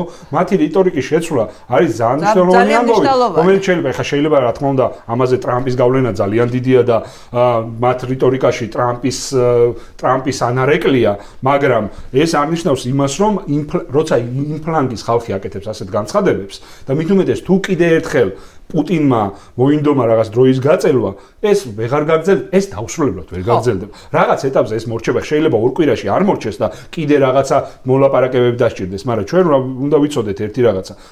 ძალიან ცუდი ამბავი რაც არის რომ უკრაინელების სიცოცხლეები იკარგება ამ დროის გაწელვაში, მაგრამ დიდ ცურათს რომ შევხედოთ, უკრაინა არ აგებს ამ ომს. ყველართავად არის პირიქით დინამიკა აქვს კარგი, საფუძველი მზადდება იმისთვის, რომ რუსული სამხედრო მანქანა დამარცხდეს ამ ომში არა მარტო წმინდა სამხედრო თვალსაზრისით. შეიძლება წმინდა სამხედრო თვალსაზრისით ანუ ფრონტის ხაზი ომი როცა დამთავრდება ფრონტის ხაზზე სიტუაცია იყოს იგივე. პირველ მსოფლიო ომში რაც მოხდა, ხო? გერმანიას არც ერთი კვადრატული მეტრი საკუთარი ტერიტორია არ დაუკარგავს პირველ მსოფლიო ომში, მაგრამ ომში დამარცხდა ისე, რომ კაპიტულაცია გამოაცხადა. იგივე შეიძლება დაემართოს რუსეთს იმ შემთხვევაში, თუ მას ფული აღარ ექნება. ომს ყველაზე მეტი ფული ჭირდება ომის წარმოებას. და ფული თუ აღარ გექნება, ომს ვეღარ აწარმოებს. მეც მინდა დავეთანხმო რაღაცაში ბატონ ტრამპს. ტრამპმა თქვა პირველად, რომ დიახ უკრაინას შეუძლია ამ ომში საკუთარი ტერიტორიის დაბრუნება. და ამ განცხადების მიზეზი ისევე როგორც ვენსის და თავდაცვის მდივნის რიტორიკის ცვლილება გამოიწვია იმან, რაც უკრაინამ აჩვენა იგივე შტატებს. ეს მოხდა უბრალოდ რეალობის აღიარება, რეალობისა, რომელიც უკრაინამ აქცია იმგვარად, რომ მისი იგნორირება აწის შეუძლებელია.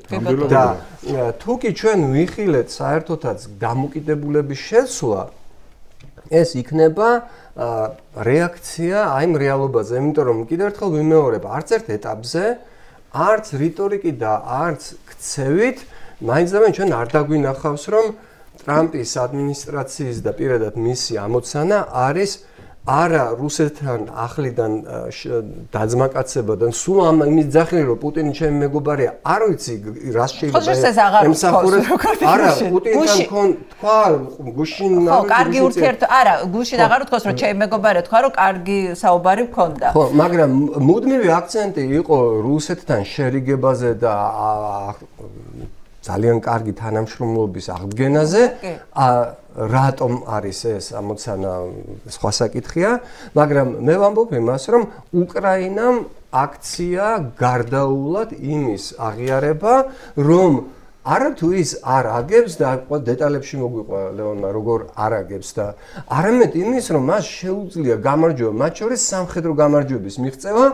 კიდევ ერთხელ ვიმეორებ, ეს არ არის ფრონტალური შეტევის მიტანა რუსეთის ტერიტორიაზე და კრემლის აღება, ეს არის პირველ რიგში სამხედრო ქმედებების კომბინაცია ეკონომიკური ინფრასტრუქტურის შეზღუდვასთან თუ განადგურებასთან და ასევე ის რაც უკვე შეერთებული შტატების უკრაინის მიერ ეს ნაწილი, რაც შეერთებული შტატების ხელშია, ასევე რუსეთისთვის იმ სავალუტო შემოსავლების შეზღუდვა, რომლითაც ის ასაზრდოებს იმგვარ სამხედრო ეკონომიკას, რომელიც შენარჩუნება არის შეუძლებელი. აი, რომ ახსენა ლეონმა, რომ გაათმაგებულია ვიღაცა ამ ბომჟების შემოსავლები და ისინი ვერ შეეგუებიან როგორც კი ამ კონტრაქტებით, ისე როგორც სამოქალაქო პირების შემოსავლები გაიზარდა მრავალჯერ.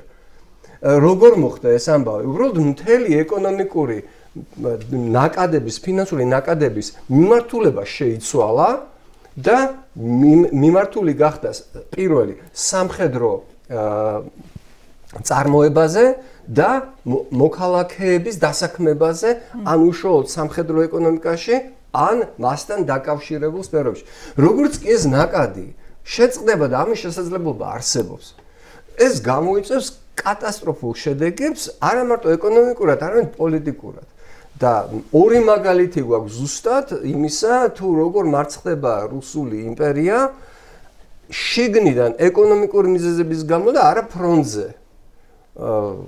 პირველი მსოფლიო ომის მარცხი ზუსტად ეს იყო და მეორე ცივი ომის მარცხი იყოს ყოველგვარი ფრონტზე მარცხის გარეშე. არც ტანკების რაოდენობა შემცირებულა, არც რაკეტების და არც მოკავშირეების, სხვათა შორის, რუსეთის იმპერიას არ ყოლია იმდენი მოკავშირე, რამდენიც საბჭოთა კავშირს და კონტროლირებული ტერიტორია ნიკარაგუადან ვიეტნამამდე და მოზამბიკამდე.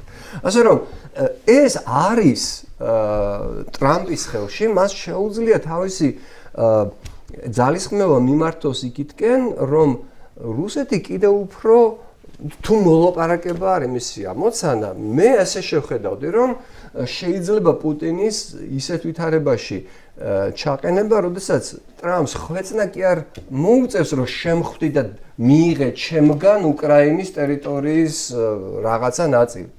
არამედ პუტინს მოუწევს ძალიან სერიოზულ კომპრომისებზე წასვლა. ნუ კი მე ვეთანხმები ლევანს, რომ პუტინის მდგომარეობა გამოუვალია, მისთვის ომის შეწყვეტა ნიშნავს პირად კატასტროფას. არ უბრალოდ ძალაუფლებს, არა დიდი ალბათობით მის ცოცხლის საკითხი დადგება, ხო? და ბევრი მიზეზია. კი ბატონო, ხო, ის რო გავაგრძელოთ, რის თქმაც მინდოდა, როცა ვთქვი, რომ იქ არის ამერიკის ხელისუფლებაში ხალხი, როგორც საკანონმდებლო, ისე აღმასრულებელ შტოში, რომელიც აი ერთი სული აქვს, რომ აი მართლა გადაუაროს რუსეთს და ეს ეხლა როგორც კი ეს პოზიტიური დინამიკა იყო, ისევ დაიწყეს ლაპარაკი, რომ ლინცი გრემის კანონპროექტი ამუშავდეს, რომელიც თუნმა თქვა ხო, ბოლოს ლიდერმა თუ სპიკერმა ხო, სენატის სპიკერმა რომ ეს კანონპროექტი, ხო, ეს იყო ზუსტად 2 დღის წინ. ამასობაში რა ხდება? ეხლა ინდოეთის ამბავი არის უმნიშვნელოვანესი, თავიდან ასევე ამასაც ცუდი ელფერი დაკრავდა ინდოეთისა და ამერიკის ურთიერთობებს, როცა ტარიფები დაუწესა ინდოეთს, ამას მოყვა შემდეგ დიდი შერიგება ინდოეთსა და ჩინეთს შორის, მოდის ჩასვლა და სი ძინპინთან იქ გაკეთებული განცხადებები, როგორც ჩანს, მე ეს ძალიან სტრატეგიული შეცდომა იყო, ხო, ამერიკისთვის ამ მოკავშირის ასე თქვა დათმობა ჩინეთისთვის, მერე შეიცვალა პოლიტიკის ცვლილების შედეგები გამოჩნდა რამდენიმე დღის წინ, როცა ინდოეთმა თქვა, რომ კი ჩვენ აღარ შევისყიდით რუსეთის ნავთობს. სიტყვიერად ესეთი ხო სიტყვიერად ეს თქვა რომ ჩავანაცვლოთ ამას ამერიკული ნავთობით ეხლა რატო არა ამერიკა არის მაინც ყველა მე თავს დაუკრავ ტრამპს თუ ეს რეალობა ეს იმიტომ ეს არის უმნიშვნელოვანესი ამბავი ინდოეთი არის უზარმაზარი ბაზარი და ინდოეთიდან შესული ფული არის ხო ფულის ეს ერთი ნაკადი რომლითაც ის ომს აფინანსებს ხო აი ესეც ძალიან მნიშვნელოვანია თუ ინდოეთ ეს საბოლოოდ დადასტურდა და რეალობაში ისახა აი ესეც ძალიან ბევრ რამეს შეცვლის რუსული ეკონომიკისთვის. ხო, ინდოეთზე რაც უნდა ვთქვათ, პირველი არის ის, რომ განსხვავებით ჩინეთისგან, ინდოეთი უკრაინას აწვდის შეიარაღებას. მათ შორის არტილერიო ჭურვებს და ამ შემდეგ, ანუ რეალურად ინდოეთი უკრაინას ეხმარება, რა თქმა უნდა, უფასოდ ამას არ აკეთებს, მაგრამ უკრაინისთვის იარაღის მიწოდება უკვე არის პოლიტიკური ნაბიჯი. რაც შეეხება ნავთობის ყიდვას, ხო, ნუ აქ გასაგები ხა ეკონომიკური ამბავია, ინდოეთი არ არის მდიდარი ქვეყანა და ნახა იაფი ნავთობის საშუალება და ამიტომ ამ ნავთობს ყიდულობდა, თუმცა პოლიტიკურად როცა თუ ამერიკის შეერთებული შტატები ამას სერიოზულად მიუდგება, ამერიკის შეერთებულ შტატებთან სავაჭრო ეკონომიკური და პოლიტიკური ურთიერთობა ინდოეთისთვის გაცილებით მნიშვნელოვანია, ვიდრე თუნდაც დისკაუნტით რუსული ნავთობის ყიდვა, ამიტომ ის აირჩევს აუცილებლად ამერიკის შეერთებულ შტატებთან ურთიერთობას. ამაზე რა თქმა უნდა ბევრი სამუშაო იქნება, თუმცა კიდევ ერთხელ ვამბობ, ინდოეთი უკრაინის მხარეს უფრო არის, ვიდრე რუსეთის მხარეს, ეს არის ფაქტი. იმიტომ რომ რუსეთს არ აწვდის შეიარაღებას, აწვდის უკრაინას, მათ შორის ფულის ფასად და იგივე არის მაგალითად სერბეთი, ხო, თითქოს პრორუსული ქვეყანაა. სინამდვილეში სერბული სამხედრო კომპანიები გამალებული აწვდიან შეიარაღებას უკრაინას. სამწულაში მუშაობენ იმისთვის, რომ უკრაინას შეიარაღება მიაწოდონ. ამიტომ ეხლა ცოტა რთული ამბავია, შეიძლება რაღაცა პოლიტიკურად სხვა რამეს ამბობდნენ ადამიანები, მაგრამ ჩვენ უნდა შევაფასოთ რეალურად რას აკეთებენ, ხო? რეალურად იგივე სერბეთსაც რომ შევხედოთ, შეიძლება მოსკოვში ჩავიდეს სამხედრო აღლუმზე დასასრებად, მაგრამ საქმით ეს არ არის ხო მნიშვნელოვანი, შეიძლება პოლიტიკურად ცოტა რაღაც მნიშვნელობა ქონდეს აღლუმზე ჩასვლას, მაგრამ საქმით გაცილებით მეტს აკეთებს უკრაინისთვის, ვიდრე რუსეთისთვის. ამიტომ ეს ამბები არის მნიშვნელოვანი პოლიტიკა, ეხლა ჩინეთსაც შეეხება და რუსეთს და ამერიკის დამოკიდებულებას. ამერიკა რუსეთს არ უყურებს და ტრამპის ადმინისტრაცია, ჩემი აზრით, როგორც სოფლიო ძალას. ის უყურებს რეგიონულ ძალას, რომელიც მას შეიძლება მომავალში გამოადგეს ჩინეთთან დაპირისპირების დროს. ამერიკას არ უნდა რომ რუსეთი დაიშალოს. და არა მარტო ამერიკას, ევროპაშიც, მათ შორის მკვეთრად დაპირისპირებულ ქვეყნებს არ უნდა რომ რუსეთი დაიშალოს. არავის უნდა 50 ბირთვულქობინიანი ახალი ქვეყანა, რომელიც კიდევ ერთი თავისტკივილი იქნება, უკვე 50 თავისტკივილი იქნება მსოფლიოსთვის. მათ პერსპექტივაში ყველაზე კარგი რაც წარმოუდგენიათ დაუშვათ ამერიკელებში კონკრეტულ ადამიანებს, ხო? ამერიკის ადმინისტრაციაში შეიძლება იყვნენ ეს ადამიანები, შეიძლება საერთოდ არ იყვნენ ადმინისტრაციაში. ეს არის მათთვის ევროპული ქვეყანა, რუსეთი, ასე უყურებენ, ქრისტიანული, თეთრი, რომლებიც ცივილიზაციურად არიან უფრო მათკენ, ვიდრე დაუშვათ იგივე ჩინეთისკენ. ამიტომ ჩინეთთან დაპირისპირებაში ისინი ხედავენ მათში პოტენციურ მოკავშირეს. ამიტომ ეს ადმინისტრაციაც გარდა იმისა, რომ პირადად ტრამპის თავარი იდეა ფიქსი არის ის, რომ ომები დაასრულოს და ამით მოვიდა, ხო?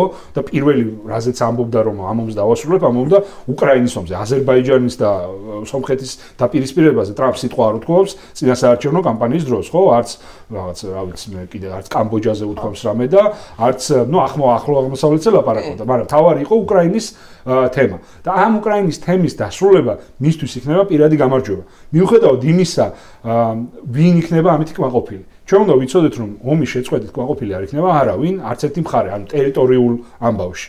მაგრამ უკრაინის პირველი მოთხოვნა რაც არის წეღანას თქვი, ხო, ეს არის ცეცხლის შეწყვეტა, ამას თუ მიაღწევს, ზელენსკი იქნება კმაყოფილი, უკრაინელები იქნებიან კმაყოფილი, ეს არნიშნავს ომის დასრულებას, ცეცხლის შეწყვეტა, ომის დასრულება არ არის, შეიძლება ნებისმიერ დროს განახსნას, მაგრამ უსაფრთხოების გარანტიები არის გადამწყვეტი და ყველაზე მნიშვნელოვანი. მაგრამ ტრამპის ამოცანა, პირველი ამოცანა, ეს სუფთა შეგვიძლია ვთქვათ, რომ პირადად მისი წმინდა ეგოისტური ამოცანა არის ის, რომ ეს ომი როგორღაც დაასრულოს და პრინციპში ამითი შეიძლება ყველამ მოიგოს იმიტომ რომ ეს ომი ახლა ყურიზეში ომი გაქვს ჩვენთვისაც არ არის კარგი და არც პოლონეთისთვის და არც არავის უბრალოდ აქედან რუსეთი არ უნდა იყოს დაჯილდოებული ეს არის თავარი ამოცანა რუსეთმა ამითი ვერ უნდა იხეიროს იმიტომ კი არა რომ რუსეთია და ჩვენ რუსეთი არ გვიყვარს ეს იქნება მაგალითი ყველასთვის ყველა ეგეთი დიქტატორული რეჟიმებისთვის რომ შეგიძლია შენ მეზობელს ომი დაუწყო და ამითი დარჩე მოგებული ეს იქნება კატასტროფა მთლიანად სოფლიო მოწყობისთვის ამიტომ ეს გადასარევად ესმით ახლა რომ ცოტა ხანი ევროპაზეც რო გადავიდეთ ხო ევროპელები რატო არიან ამ ამბავში ასე ჩართულები და რატო ცდილობენ ყველანაირად რომ რუსეთი მოგებული არ დარჩეს იმიტომ რომ ეს უდრის სოფლიო წესრიგის მთლიანად ამოყირავებას ამ ისინი ხვდებიან რომ უკრაინის არმია არის მათი მთავარი უსაფრთხოების გარანტი ახლა ის კი არა გერმანიის მთავარი უსაფრთხოების გარანტი გერმანული არმია კი არ არის ამ წუთას არის უკრაინული არმია რა თქმა უნდა გერმანიის შეიარაღებულ ძალებს ამითი რაღაც კი არ ვაკნინებ მაგრამ გამოცდილესი მოკავშირე ყავს გერმანიასაც და მთელ ევროპასაც რომელიც აკავებს ამხელა ურდოს მიუხედავად იმისა რუსეთი შეძლებს თუ არა მე რაღაც აგრესიის განხორციელებას ევროპული ქვეყნების მიმართ ხო არის ხშირად საუბარი მე მაგის არ მჯერა რუსეთს მაგის რესურსი არ აქვს მაგრამ რატო უნდა ჩააყენონ საკუთარი თავი რისკის ქვეშ როცა ყავთ ამხელა მოკავშირე რომელზეც ერთადერთი რაც რავალდებულებაც გაქვს არის ფინანსურად და სამხედროდ დახმარება. შენი ერთი ჯარისკაცის სიცოცხლეც კი არ იკარგება, უბრალოდ უნდა დაეხმარო უკრაინას. ეს გადასარევად ესმის ყველას ევროპაში. მათ შორის იმ ძალებსაც კი, იმ პოპულისტურ ძალებსაც კი, ვინც დაუშვათ პუტინისტური შეხედულებებით არიან ცნობილები. საქმეზე რომ იდგეს, ის ხალხიც კი დაიწყებს გააგრძელებს უკრაინის დახმარებას. ხა პუტინისტური შეხედულებებით არ გამოირჩევა ბაბიში, ხო იგივე ჩეხეთის ახალი მომავალი პრემიერი. უბრალოდ ის პოპულისტური შეხედულებები აქვს მას, მაგრამ მანაც კი თქვა, რომ ჩვენ უკრაინის დახმარებას გავაგრძელებთ ისე, როგორც აქამდე ვაგრძელებდით. ანუ ყველა ხვდება, როცა საკუთარ უსაფრთხოებაზე მიდგება საქმე, ყველა მიცის რა არის სწორი. და ყველა გააგრძელებს უკრაინის დახმარებას იქამდე, სანამ რუსეთი ამ ომში არ დამარცხდება, შეიძლება ფრონტის ხაზზე არ დამარცხდეს, მაგრამ სანამ რუსეთი ჭკუას არ ისწავლის. თავარი რა არის? რუსეთი მოგებული არ უნდა დარჩეს, თავი არ უნდა იგრძნოს მოგებულად. იმიტომ რომ ეს იქნება ძალიან ცუდი მაგალითი ყველასთვის. კი ბატონო, ეხლა რუსეთის, მაინც თავარი ამბავი არის რუსეთის ეკონომიკა, იმიტომ რომ თუ ეკონომიკას არ ხარ შეუძლია ომის დაფინანსება, ომი წყდება, ხო? ეხლა რაც არ უნდა პუტინი თავის ზღაპრებში ცხოვრობდეს, ისტორიულ ზღაპრებში. ჩინეთი არის ჯერჯერობით ამ ომის რეალურად გამარჯვებული. კონტრიბუტორი თავარი კონტრიბუტორიც იმიტომ არის, რომ ამ ომში არის ჩინეთის ძალიან ნათელი ინტერესი და არა მაინც და მაინც რუსეთის გამარჯვებაში ეს ინტერესი, არამედ რუსეთის იმ მდგომარეობაში ყოფნაში, რომელშიც ახლა არის, ის იძულებულია, რომ იმოქმედოს როგორც როგორც ჩინეთის ვასალმა, უკეთეს შემთხვევაში უმცროსმა პარტნიორმა და ჩინეთს შესთავაზოს ეხვეწოს, რომ შეიძინოს მისი ენერგო რესურსები თვითღირებულებაზე ზოგჯერ თუნდაც უფრო ნაკლებ ფასად. რამდენ ხანს შეძლებს რუსეთი ამ ფასად მიწოდებას ნავთობის ან გაზზე არის კიდე საუბარი ახალ პროექტებზე. ეგ სხვა საკითხია, მაგრამ ჯერჯერობით ჩინეთი ძალიან კარგად ხელს ითბობს ამ ვითარებით. ინდოეთზე რო ვთქვათ, ინდოეთის მიერ უკრაინისთვის რაღაცის მიყიდვა ალბათ მნიშვნელოვანია, მაგრამ ჯერჯერობით ჩინეთთან ერთად ინდოეთი იყო მთავარი წყარო მყარი ვალუტისა. ხო და ეს წყარო თუ გამოეცალა მას, ანუ რუსეთის ისედაც ძალიან მძიმე მდგომარეობაში მყოფი ეკონომიკა, რომელზეც რუსი ეკონომისტები მთავრობაში მყოფი პირები ლაპარაკობენ უკვე საჯაროდ, აი რა შედეგს მოიტანს? არა, ძალიან მნიშვნელოვან შედეგს მოიტანს და კიდევ ერთხელ ვაღიარებ სიამოვნებით, როგორც პირადად ტრამპის მიღწევას, თუ კი ინდოეთმა ეს მართლა გააკეთა ნახოთ და მარტო ჩინეთი ჩემი აზრით, ჩინეთსაც კი გაუჭირდება რუსული ეკონომიკის საზრდოობა მომავალში. რომ ინდოეთის გამოკლება ძალიან მნიშვნელოვანი ნაწილი იქნებოდა, მაგრამ იცით რა, უფრო ახლოს სახთან შეიძლებოდა ამის დაწყება. როდესაც ტრამპმა რისხვით თქვა, რომ ნატოს ქვეყნებას შეწყვიტონ რუსული ნავთობის და გაზის შესყიდვა, პირდაპირ შეეძლო ესე თქვა თავისი მეგობარი ორბანისთვის, რომელთანაც ჩადის და რომელსაც გუდმივად აქებს და ამ დროს ორბანი არის მთავარი. მაგაზე იზრუნეს უკრაინელებმა. მთავარი, ასე ვთქვათ, ინტერესების გამტარი პუტინის და ის იძახის ყოველთვის იმას, რაც პირდაპირ არის პუტინის ინტერესებში და ეწინააღმდეგება უკრაინის ინტერესებს. არ ვიცი, თავისუფლად იმისგან დაეწყო და აი ეს რაც შენ თქვი, დიახ, სტრატეგიული შეცდომა იყო, არ ვიცი შეიძლება თუ არა ამის გამოსწორება, ინდოეთის, ასე ვთქვათ, ბიძგება ჩინეთის მკლავებში. ჩინეთისთვის ამოცანას ახლა წარმოადგენს, რომ რუსეთმა არც გაიმარჯვოს, მაგრამ არც დამარცხდეს, რადგან ესაზღვრება. მაგრამ დროც თუ ყველა მოკავშირე ჩამოშორდა, ანუ ხო არის რომ რაღაცა საღიაზრია, რომ აი ხლა ჯობია ამას გავეცალო, ვიდრე ამას ჩავყვე საფლავში, ძალიან მარტივად რო ვთქვა. კი, რუსეთს ჩინეთი არ ჩაყვება საფლავში არანაირად, რუსეთის ნებისმიერი სახით დასუსტება ჩინეთის ინტერესშია, უბრალოდ რუსეთის სრული კოლაფსი ჩინეთს არ აწყობს, რადგან ის განიხილავს რუსეთს როგორც მაინც მოკავშირეს დასავლეთთან დაპირისპირებაში, რომელიც როგორც ჩანს მაინც გარდაუვალია ასე თუ ისე, მაგრამ ვინც აქეთა მხრიდან კისინჯერობანას თამაშობს, რომ აი მოდი ჩვენ რუსეთი ჩამოვაცილოთ ჩინეთს, რომ ჩინეთი არის უფრო მნიშვნელოვანი საფრთხე და ამისთვის ჩვენ რუსეთს რაღაც ბევრი მომხრე ყავს თეორიას ამერიკაში. სიკეთეები შევთავაზოთ, იქ რაღაცა ეს ჩემი აზრით არის ძალიან არაშორს ჭრედელური მიდგომა.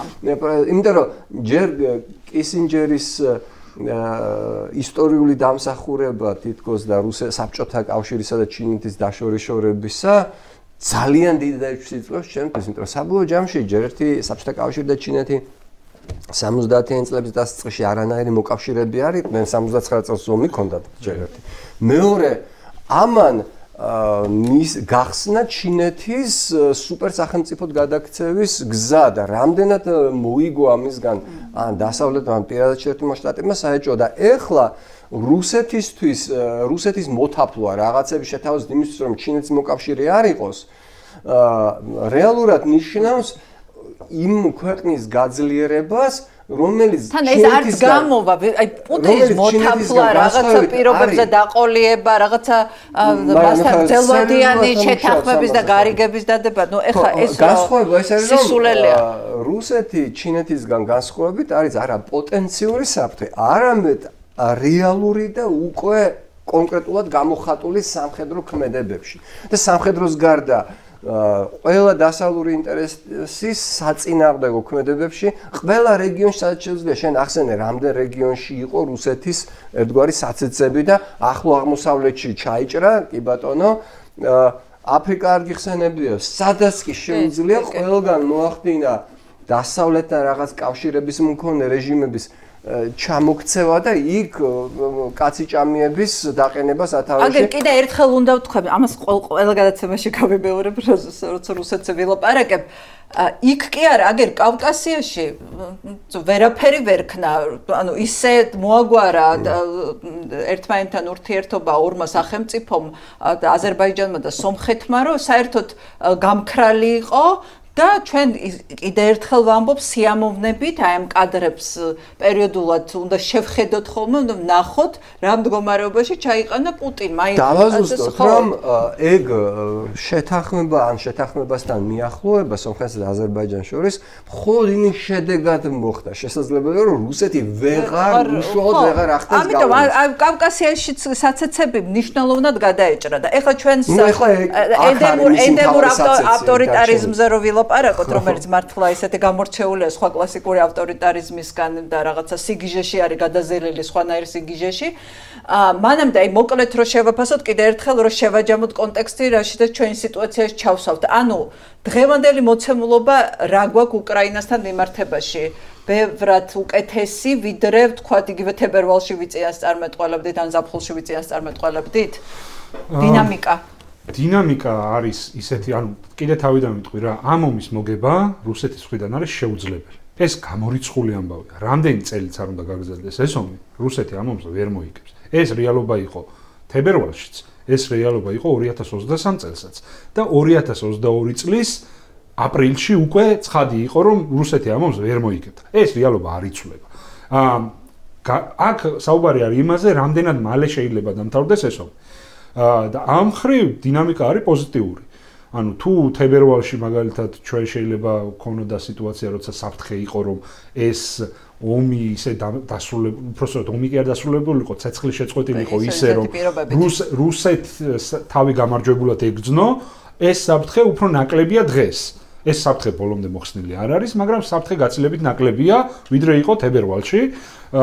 იმიტომ რომ შეიცვალა სიტუაცია, მათ შორის აღქმები დამოკიდებულებები, ნამდვილად უკრაინელების დამსახურება ამაში, რომ ეს აღქმები და დამოკიდებულებები შეიცვალა იმ ხალხში, ვისაც ეგონა რომ რუსეთი რამენაირი წარმატებას აღწევს და ბჭყალებში რუსეთის დამსახურებაც არის, რა თქმა უნდა, რომელმაც 100,000-ობით ადამიანი დაკარგა ბოლო 8-9 თვეში და შედეგი პრაქტიკულად არანაირი არ აქვს. ამიტომ ამას ყველა ხედავს, ახლა ბრმა უნდა იყო ადამიანი, რომ ეს ვერ დაინახო. პუტინისთვისაც კი ცხადია, რომ ის ამ წელს არანაირი წინსვლა არ ქონია. რამდენიმე დღის წინ ილაპარაკა, რომ 4900 კვადრატული კილომეტრი დავიკავეთ მარტიდან, უბრალოდ იანვრიდან მოყოლებული 4900 კილომეტრი არის დაახლოებით კახეთის 40%, რო წარმოვიდგინოთ უკრაინისთვის, სადაც არის 1000 კილომეტრზე მეტი ფრონტი, ეს პრაქტიკულად არანაირი წინსვლა არ არის. კიდე ერთხელ 5 კილომეტრი არის საშუალოდ ფრონტის ხაზზე წინსვლა. არაფერი აბსოლუტურად. და კიდე თქვა რომ 212 სიამაყით თქვა 212 დასახლებული პუნქტი გავათავისუფლეთო ამ წლის განმავლობაში 212 დასახლებული პუნქტი რო წარმოვიდგინოთ უკრაინისთვის რამდენია ბოლოს უტევდნენ ვლადიმიროვკას ეგეთი სოფელია და მარტო ვლადიმიროვკა უკრაინაში არის 62 წელი და აქედან რუსები 2022 წლიდან აკონტროლებენ 5-ს მე-6-ს ცდილობენ ეხლა რომ დაიკავონ. ანუ 62-დან 6 ვლადიმიროვკას ვერ აკონტროლებენ, ჯერ ხო ხდებ წარმოვიდგინოთ დაახლოებით რა მასშტაბი არის, რა დრო ჭირდება რუსეთს. ამ ტემპებით რო გააგრძელოს რუსეთმა, სადღაც პუტინი იქნება 150-155 წლის, როცა მოახერხებს უკრაინის მთლიანად დაკავებას. უბრალოდ უნდა წარმოვიდგინოთ, რომ ამ მასშტაბის შეტევებიც კი შეუძლებელია გაგრძელდეს წლების განმავლობაში. ეს წარმოუდგენელი ამბავია. არც ერთ ომში ასეთ რაღაცა არ მომხდარა, ხო? და მით უმეტეს გარღვევის შანსი გაცილებით ნაკლებია. ამიტომ სიტუაცია არის ბევრად უკეთესი დინამიკის თვალსაზრისით, მათ შორის აღქმების თვალსაზრისით, მათ შორის ამერიკის შეერთებულ შტატებში და ახალ ადმინისტრაციაში. პუტინი ყველაფერს აკეთებს, რომ დრო გაწელოს. მე არ მგონია, რომ ბევრი შანსი მიეცეს კიდევ ამის შემდეგ.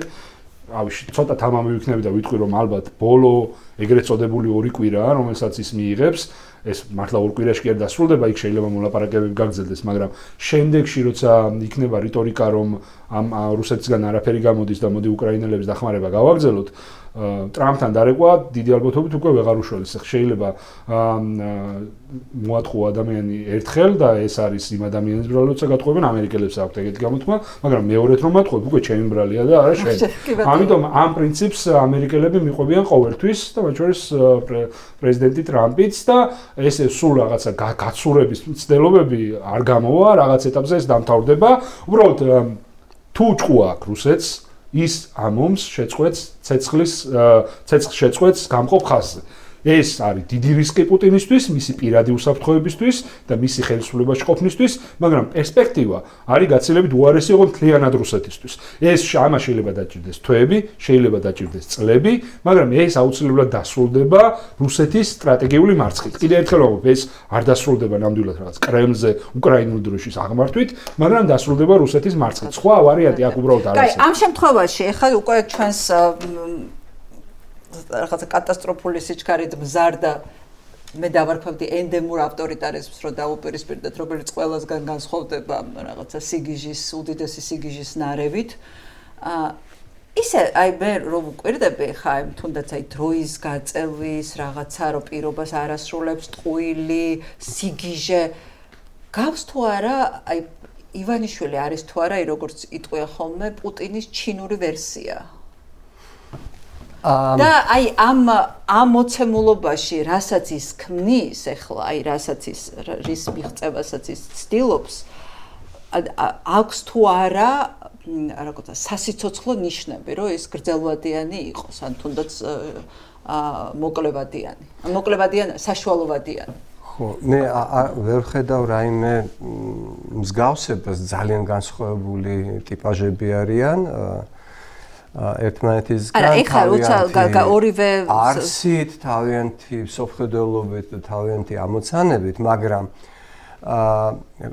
ყველაზე მთავარი კითხვა მართლაც ის არის, რამდენად სიცოცხლის უნარიანია ის სისტემა, რომელიც ჩვენ თვალწინ უფრო და უფრო ნათლად ყალიბდება, პრაქტიკულად უკვე ფორმირდება ღია გულწრფელი დიქტატურა თუ ადრე ეს იყო ქმედებები, რეალური მოვლენები, რომელსაც ჩვენ ნელ-ნელა გაკვირვებით თუ ზოგი მოლოდინით უყურებდით, დღეს ეს ყველაფერი უკვე რკინა-ბეტონით ყალიბდება, უკვე საკანონმდებლო დონეზე, ანუ გულწრფელად პირდაპირ ღიად დიქტატორული სისტემა იქმნება. მისი სიცოცხლის უნარიანობა ჩემი ღმერთმენით დამოკიდებული იქნება ჩვენი საზოგადოების რეაქციაზე, რომელიც ჯერჯერობით ავლენს ღრმა აპათიას და დეპრესიას და ეს დეპრესია არის მთავარი სიძლიერე ივანიშვილის რეჟიმის პოლიტიკური ანუ ის სიჯიუტე კავშირში არ არის აპათია, ანუ სიჯიუტეს რასაც ჩვენ ვხედავთ რუსთაველის გადაკეტვით კი რომელიც არ ვიცი ახლა ამ ახალი ეგრეთ წოდებული კანონების შემდეგ როგორ შეიძლება, მაგრამ ეს კი ის ხალხი შეიძლება იყოს დეპრესიული, ვინც იქ დადის, მაგრამ აპათიას გამოიწვევს. არა, ვინც იქ დადის ის ჯერ კიდევ მებრძოლი და გაბრაზებული ხალხია და ოღონდ ძალიან მცირე რიცხოვანი დარჩა ეს ჯგუფი, დანარჩენი საზოგადოება არის აპათიაში და დეპრესიაში, რომელიც მცირე ჯგუფს მოაქვს ხო, მაგრამ ცვლილებები და გადატეხა. უმრავლესობა ხალხის არის ან შეგუებულია თქო, ვერ ვიტყვი, მაგრამ ჯერჯერობით არ იცის რა ქნას. და ვერ ხედავს, რომ ის ორგანიზებული პოლიტიკური ჯგუფები თუ მithumetes პარტიები სთავაზობენ რაიმე მისთვის გასაგებ გზას, რომელიც მიიყვანდა ამ რეჟიმის დამარცხებისკენ. თუ ვწდები შემისწორეთ ჯერჯერობით, აი ეს არის და ოღონდ არ ვამბობ, რომ ეს არის გამოუვალი და სამუდამო მდგომარეობა, მე ვამბობ, რომ ხანგრძლივობა ივანიშვილის რეჟიმის სტაბილურად აი ამ სიმყარისა დამოკიდებული არის ჩვენი საზოგადოების და სამოქალაქო თუმცა ასეთ დროს როგორც კონდოლიზა რაისი თავისი ცნობილ გამოსვლაში ამბობდა, ჩაუშესკუს მომენტი არავინ არ იცის რა დროს დადგება. ყველა ავტორიტარიზმში განსაკუთრებით ასეთ სიგიჟეში განსაკუთრებით ეს არის ჩაუშესკუს მომენტი. მაგას რომ ჩაუშესკუს სტაბილურობას, რომელიც 100%-დან მიახლოებული მხარდაჭერით სარგებლობდა ერთი თვით ადრე, ცოტა ხნით ადრე სანამ დახვრეტავდნენ და ბევრი სხვა დიქტატურას სწორედ მაშინ დაცემულა, როდესაც შთაბეჭდილება იყო, რომ ის ყველაზე მყარია. საზოგადოებრივი განწყობა იყო არა იმდენად აპათიური, მაგათ იგივე რუმინეთში, არამედ ჩუმად გაბრაზებული და ამ გაბრაზმა არ არის ეს მე ვერ დაგეთანხმები ამაში, რომ ეს არის ჩუმად გაბრაზებული, ჩუმად ზოგი ხმამაღლა გაბრაზებული საზოგადოება. აი ეს იგრძნობა ყველა ფეხის ნაბიჯზე პირადად ჩემთვის. მე ხა აბსოლუტურ უმრავლესობას და 100%-ზე არ ვლაპარაკობ, მაგრამ ადამიანების ძალიან დიდი ნაწილია, რომელიც ჩუმად კი არა, ხმამაღლა გაბრაზებულია. ხო და აი აპათია, როდესაც მასობრივად გადავა ბრაზში, აი იქ შეიძლება დადგეს ზუსტად ეს მომენტი, როდესაც დიქტატურები ეცემა. ჩვენი პირადი შეგრძნებიდან რო გამოვიდეთ, ხო და შევხედოთ კოცების ნაბიჯებს, რა ნაბიჯებს გამენ ისინი, ხო, რომ ამბობენ, რომ 100 კაცია რუსთაველზე, 150 კაცია. რატო ვერ ერევიან ამას 150 კაცს? რატო ჭირდებათ მათ რაღაც ახალი კანონების მიღება? წინა კანონმა რატო არ იმუშავა? ახალი კანონი რატო მიიღეს? ანუ 100 და 150 კაცის დაშლა ხო ტექნიკურად პრობლემა არ არის. არანაირი პრობლემა არ არის ტექნიკურად. რატო არ აკეთებენ ისინი ამას? ისინი არ აკეთებენ ამას იმიტომ, რომ ხედავენ, რომ იმ 100 და 150 და მეტიც არის იქ, რა თქმა უნდა, გუშინ მაგალითად ბევრად მეტი ხალხი იყო, ხო? ისინი არ აკეთებენ ამას იმიტომ, რომ ეშინიათ ზუსტად იმ ბრაზის, რაც საზოგადოებაში არის დაგროვილი და ვერაფერი ვერ მოუხერხეს, ხან პოლიცია გაიყვანეს, ხან მანქანები და გვითომ გაბრაზებული მოქალაქეები შემოიყვანეს. ძალიან ჯიუტი ხალხი ამ სიჯიუტეში არიან მართლა ძალიან თანმიმდევრულები სიჯიუტეში. ეს ძალიან მნიშვნელოვანია, იქ შეიძლება ყოველდღე 10000 კაცი არ იკრიბებოდეს, მაგრამ თავარი არის შეგრძნება, რომ იმ 100, 150, 500 კაცის უკან დგას 10000-ები და 100000-ები. ეს შეგრძნება მათ შორის ხოცებსაც აქვს გადასარევად. ისინი ამას როგორ გზნობდნენ, ბევრად მეტ შეცდომას დაუშვებდნენ. შეიძლება ეს ჩვენთვის ცუდი არის, ხა ისეთ რაღაც ვამბობ. მაგრამ სათავისოდ ამ წუთას ჭკვიანურად იქცევიან, რომ არ გადადიან უფრო მეტ რადიკალურ ნაბიჯებზე, იმიტომ რომ ხვდებიან, რომ არ იციან სიტუაცია, როდის შეიძლება გახდეს მათთვის უმართავი. ამიტომ ისინი სწორად მუშაობენ ამ წუთას. მაგრამ წეგან იკითხე პუტინი და ივანიშვილი თუ გავს ერთმანეთს, მეც ვეთანხმები, რომ არ გავს ერთმანეთს ტიპაჟურად, მაგრამ სამაგიეროდ ყველა ავტორიტარიზმი და ყველა დიქტატურა მოსაწყენად ძალიან გავს ერთმანეთს და მათი გადადგმული ნაბიჯები. ის, რასაც ახლა ივანიშვილი აკეთებს, ეს არის კლასიკური სახელმძღვანელო ნებისმიერი დიქტატორის, ხო? სპირალში შესული ადამიანი, რომელიც ყოველდღე უფრო ამკაცრებს მისთვის, იმიტომ რომ როგორმე ძალაუფლება შეინარჩუნოს, უბრალოდ დგება რაღაც X მომენტი, როცა უკვე არაფერი აღარ მუშაობს და ნებისმიერი ავტორიტარიზმი რაზე დგას, ხო? დგას შეგრძნებებზე, რომ ამ ავტორიტარის დიქტატორი იქნება ერთი თუ რაღაც კომუნისტური პარტიასავით კოლექტიური ორგანო. ამათ უკან დგას ძალა. ეგონ ეს შეგრძნება, ეს რეალურად რაღაცაზე კი არის, სხვა რამეზე კი არ დგას, ადამიანებში შეგრძნებაზე დგას. როგორც კი ერთი მომენტი, რაღაც X მომენტი დადგება, როცა დილა შეიძლება ყველა თუ ჩაუშესკუს მომენტი. ხო, ჩაუშესკუზე კი არის, ყველა დიქტატორის მომენტი ეგ არის. ხო, ყველა დიქტატორის მომენტს ეწოდება ჩაუშესკუს. მათ შორის ავტორიტარის, ანუ რაღაც დილას ყველა იღვიძებს და ხვდება, რომ ეს კაცი არის შეუცვლელი და 2 საათში ყველაფერი იცვლება. ასე ხდება, ანუ მაგიტომ მოსაწყენად ყველა ერთნაირია მეთქი. იმიტომ რომ ყველას აქვს მაგრამ ჯერჯერობით ჩვენ არ ვიცით ისე. წინა ავტორიტარის მაგალითი აქვს აბსოლუტურად ყველას. ყველას გონი, ყველა მიცის წინა ავტორიტარმა და დიქტატორმა როგორ დაასრულა. და ყველას ახალ დიქტატორს და ავტორიტარს გონია რომ ის იმასავით არ დაასრულებს. ოღონდ ყველა ისე ასრულებს თითქმის. ნუ ახლა ვიღაცები თავის ბუნებრივი სიკვდილით კვდებიან, რა თქმა უნდა, ეგეთი ამბებიც არის და ვიღაცები მერე მშვიდად ცხოვრობენ დასავლეთში ან აზიის რომელიმე ქვეყანაში. მაგრამ ყველა ძალაუფლება, ან მოსკოვში ყველა ძალაუფლება, მსგავსი ძალაუფლება მთავრდება უცებ, ანუ დილას არავინ არ იცის საღამოს რა იქნება. ჩვენ რო ვიცოდეთ ივანიშვილის დასასრული როდის დადგება, ხვალ დადგება, ერთ თვეში დადგება თუ 1 წლის შემდეგ, ეგ არის $1,000,000-იანი კითხვა. უბრალოდ ახლა ამის წინასწარ პროგნოზირება არის შეუძლებელი. მათ შორის როგორც 99 მაგრამ სპირალს ხედავს. სპირალია ბოლო ეტაპია.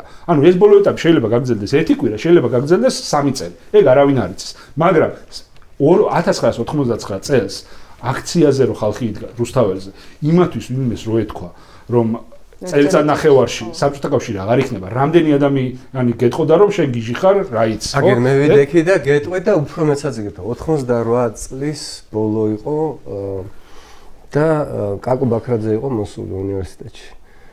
დიდ სააქტო დარბაზში და იქ ვიღაცამ ბოლოს დაუსვა კითხვა ბატონ კაკო თუ გჯერავთ რომ 2000 წლისთვის ახალი საუკუნისთვის საქართველოს დამოუკიდებელი იქნებაო და პაუზის მერე თქვა კი მჯეროა და ყველა აი გებიცე ყველა მიფიქრა აი როგორ იდეალისტი საყვარელი კაცია იდეალისტი და აი 2 წელიწად ნახევარ საბჭოთა კავშირი აღარ 99 წელს შეიძლება იმ ასევე ვიდექი იქ და 9 აპრილსაც იქ ვიყავი წინა რიგში ვიყავი და მოხვდა ეს ნიჩაბეც ყველაფერით და ვიბძოდით კი ბატონო ოღონდ ის რომ საბჭოთა კავშირის არ ეწერა წელიწადი ნამდვილად ძნელად წარმოსადგენელი განსაკუთრებით იმ დარბევების მერე როცა ფრუსტრაცია იყო აპათია იყო ხალხში ხო ეს ყველაფერი ხო ესეც ხო ადამიანური ემოციები 9 აპრილმა მართლა ეს 9 აპრილი იყო წყალგამყოფი სიბრაზე შეემატა იმ ნაწილს რომელიც მანამდე იყო ფრუსტრაციაში და მეორე შეიცვალა კიდევ რომ ის ხალხი ვინც აქტიურად იცავდა საბჭოთა სისტემას საბჭოთა ქართულ თავის პრივილეგიებს ისინი განეიტრალდნენ და გაჩუბდნენ რაღაცა ხნით. მე კი ამოწიეს თავი და ეხლა ისინი მათი ზეობას ვხედავთ და მათ რევანშს, მაგრამ გაჩუმდნენ და აი 9 აპრილმა ეს გააკეთა. სავარაუდოდ ჩვენ რასაც ლაპარაკობ, ეგ არის რომ ცდილობენ რომ არ აუწიონ ტემპერატურას იმდენად რომ უცბად აი ეს ტემპერატურის აწევა ეხლა რასაც განათლების სფეროში აკეთებენ ეს ტემპერატურის აწევა ყველა აკეთებენ აი ეხლა შეიძლება ვიხილოთ ივანიშვილს უნდა წელიწად ნახევარში გააკეთოს ის რასაც რისთვისაც პუტინს დაჭირდა 15 წელი ეს არის გაცილებით სახიფათო მისთვის. უბრალოდ თან როგორ არის ეს არის სპირალი. აქედან გამოსვლა არის შეუძლებელი. აქედან გამოსვლა არის გზა არის ერთი. რომ თქვა რომ მოდი ახლა დავждეთ დავილაპარაკოთ მე რაღაცა აი ეს პირობა მაქვს ჩემო ჯახს არ შეეხოთ მე არ შემეხოთ არ დამიჭიროთ აი ამ ხალხს არ შეეხოთ ფული დამიტოვეთ რაღაცა მე წავალ შვიდად რაღაც წანისის რეზიდენციაში როგორც შევარდნად წავიდა იქ ვიცხოვრობ რაღაც წანში არის ცხოვრობს წავიდეს და იცხოვროს მაშინ რა ქვია ჭორვილაში ან აბასთუმაში აი ეს ვარიანტი თუ მას კიდე შერჩას აღიაზრი და თვითგადარჩენის ინსტინქტი მისთვის საუკეთესო გამოსავალი არის ეს თორემ სხვა ვარიანტში მისთვის სხვა სცენარები გაცილებით ცუდია. ოღონდ ეს არც მანიცის როდის მოხდება, არც ჩვენ ვიცით როდის მოხდება, კაციშვილმა არ იცის. მაგრამ ეს აუცილებლად მოხდება. შეუძლებელია სხვანაირად მოხდეს. იმიტომ რომ სამყაროს ისტორია თუ რამეს გვასწავლის, მაგას გვასწავლის, რომ სხვანაირად არ ხდება. ამიტომ არ ვიცი მაგას თუ გონია რომ სიცოცხლის ბოლომდე აქ იქნება და მერე საკუთარ დინასტიას აწყობს ჩრდილოურ კორეულ დინასტიას თავით და მისი შვილი იმეფებს მერე აქ, ჩვენ არ ვართ ეგ საზოგადოება. ხო, ეს თეორიულად შესაძლებელია, პრაქტიკულად განახორციელებელი. ამიტომ თუ რამე უნდა, თუ ლოგიკა შეჩენია, ასე უნდა მოიქცეს. ჯერჯერობით ესე გამოიყურება, რომ ის გარემოცვაში უფრო მეტია ხალხი, ვინც უყურებს ანიმეებს და არასწორად მერე ურჩევს, რომ აკაცუკებზე ილაპარაკო, იმიტომ რომ მე როგორც ვიცი, არ ვარ სპეციალისტი, მაგრამ მე როგორც ვიცი, ეს აკაცუკები რაღაც ბოროტებას ებრძვიან იქ საბოლოო ჯამში ცუდ ტიპებს. და მეორე, და არ ყავს აშკარად საკმარისი ხალხი, რომელიც ის რეალურ ისტორიას იცნობს და რაც ლევანმა ძალიან ზუსტად აღწერა აი იმ რეალობისკენ მიუთითებდნენ რომ ალტერნატივა შენი არის რეალური არჩევანი ახლა უნდა იყოს სწორედ გასვლის გზების ძიება იმიტომ რომ დიქტატურები მთავრდება ორნაირად უმცირესობა ვისაც ჭკუა იყო თავის დროზე გაეცალა რაღაც შეთანხმებით ან სხვა ქვეყანაში ან თავის ქვეყანაში დარჩა მშვიდობიანად რაღაცა შეთანხმების საფუძველზე, ეს კიდევ უფრო უმცირესობა, უმრავლესობა ძალიან ცუდად ამთავრებს და ქვეყანასაც ძვირად უჯდება, მაგრამ თვითონ უჯდება ძვირად. ამიტომ ეხლა ყველაზე ჭკვიანი ნაბიჯი, რომელიც მას შეეძლო გადაედგა, იქნებოდა სწორედ თანხმები მოლაპარაკებების დაწყება, გასასვლელის ძიება. ჩვენი მიზანიც ეგ უნდა იყოს, ამას ვიტყვი და მორჩები, ანუ რაც თქვენ თქვით ხო, ანუ ის რომ ცუდად ამთავრებს დიქტატორი, ჩვენ შვება არ არის. იმიტომ რომ როგორც წესი უმრავლეს შემთხვევაში ქვეყნები ცუდად ამთავრებენ. ანუ არ არსებობს ესეთი რაღაცა, რომ რაღაც, ანუ უმცირეს შემთხვევაში არსებობს, რომ აი დიქტატორი ძალადობრივად შეიცვალა და მე ის ქვეყანა მეორე დღეს გახდა დემოკრატიული და ყველაფერი ცხოვრება გაგრძელდა მშვენივრად. ეს არის იშვიათ შემთხვევებში. როგორც წესი, მე ასეთი სცენარები თავდება ცუდად და გრძელდება ცუდად იმ ქვეყნებისთვის, სადაც ეს ხდება. ამიტომ ჩვენი მიზანიც რა არის, რომ ეს ადამიანი წავიდეს აქედან მშვიდობიანად. იმიტომ რომ ამ ქვეყანაში გვინდა ჩვენ ცხოვრება და ამ ქვეყნის მშვიდობიანი განვითარება. სხვა სცენარები მისთვის ხო ცუდია და ცუდია. არ ჩვენთვის გამოიყურება კარგად. ამიტომ მას თუ შერჩა გონება, მან უნდა მიიღოს გადაწყვეტილება. უნდა ამ ქვეყნის ისტორიაში შევიდეს როგორც, რა ვიცი, ჩრდილოეთ კორეის მმართველი, ან რა ვიცი, ჩაუშესკუსავით, მისი ბედის გაზიარებით კი არა, რომ ადამიანების წარმოდგენაში როგორც დიქტატორი შევიდეს, ასე თუ შევიდეს მაგალითად შევარდნაძესავით, რომელმაც თქვა რომ მე წავედი სახლში და რა ვიცი, დღეს ახლა არ გონია და ცოტა ადამიანია, ვინც შევარდნაძეს ზიზღით უყურებს. ხო არიან რაც მომდა ასეთი ადამიანები არსებობენ, მაგრამ შევარდნაძის ხსენებაზე უკვე ცრემლი მადგება ისე მაგაში საქმე. თუ უნდა ამ ქვეყნის ისტორიაში დარჩეს ისე რომ კი არ იყო კარგი კაცი, მაგრამ გადამწყვეტ მომენტში მიიღო სწორი გადაწყვეტილება. არა, მე ვამბობ, რომ ამის იმედი მაქვს. მე ვამბობ, მან უნდა ეს კაცი ისეთ სპირალში შესული, მე არ მგონია რომ საერთოდ შევარდნაძესთან მისი შედარება. არა, შევარდნაძეს კი არ ვადარებ. მე უბრალოდ ვადარებ მის მიმართ დამოკიდებულებას. მაგრამ მე არ მაქვს ამის იმედი და იმედია ჩვენთვის ანუ რაღაცა სხვა გზა გამოჩნდება ესეთი შუალედური. რაზეც საუბრობდით დღეს, ისიც მნიშვნელოვანი ფაქტორი, საგარეო ფაქტორი ამ ქვეყნისთვის არის ძალიან მნიშვნელოვანი. ივანიშვილზე როცა ვლაპარაკობთ და როცა ვამბობთ რომ რუსია ეს კი არ არის მნიშვნელოვანი. ანუ ის რომ რუსების მხარეს არის. თავარი ამბავი რაც არის, არასწორი ფსონია გაკეთებული. ხო. ფსონია გაკეთებული იმ ძალის სასარგებლოდ, რომელიც აუცილებლად დამარცხდება. კი და თან დებს ამ ფსონზე რაც მთავარია ის კი არა რომ დაინახა რომ არასწორი ფსონია გაკეთებული და შეცვლა სცადა, არამედ ჯიუტად დგას ამას. მოკლედ უნდა დავასრულოთ ამით. ხო, ის რაღაცა გიჟური გადაწყვეტილებები რაც შეეხება განათლების სისტემას, რომლის მოლოდინი იყო ყველა ადამიანში, ყველა საღადმოაზროვნე ადამიანში, რომელიც ოდნავ წინ ხედავს როგორ შეიძლება განვითარებულიყო, ხედავდა და ხედავს როგორ შეიძლება განვითარებულიყო და განვითარდება მოვლენები, იმიტომ რომ სამის ნარასაკვირველი არის განათლების კერები, რომელიც ზრდის დამოუკიდებლად კრიტიკულად მოაზროვნე ადამიანებს, რომლის დამორჩილების უნარი არც ერთ ავტორიტარულ რეჟიმს არ გააჩნია და სწორედ ეს ხალხი დგას რუსთაველზე და რომელსაც ვერაფერს ვერ უხერხებს, ამიტომ უნდათ რომ რაღაცა ძირეული ცვლილებები შეახონ ამ სფეროს და მიმართულია კონკრეტული უნივერსიტეტების წინააღმდეგ, ეს ცხადია, მათ შორის ილიას უნივერსიტეტის წინააღმდეგ და ეს არის იმდენად მნიშვნელოვანი თემა და იმდენად მტკივნეული თემა, რომ ეხლა ჩვენი ამოცანაა, რომ ეს თემა რაც შეიძლება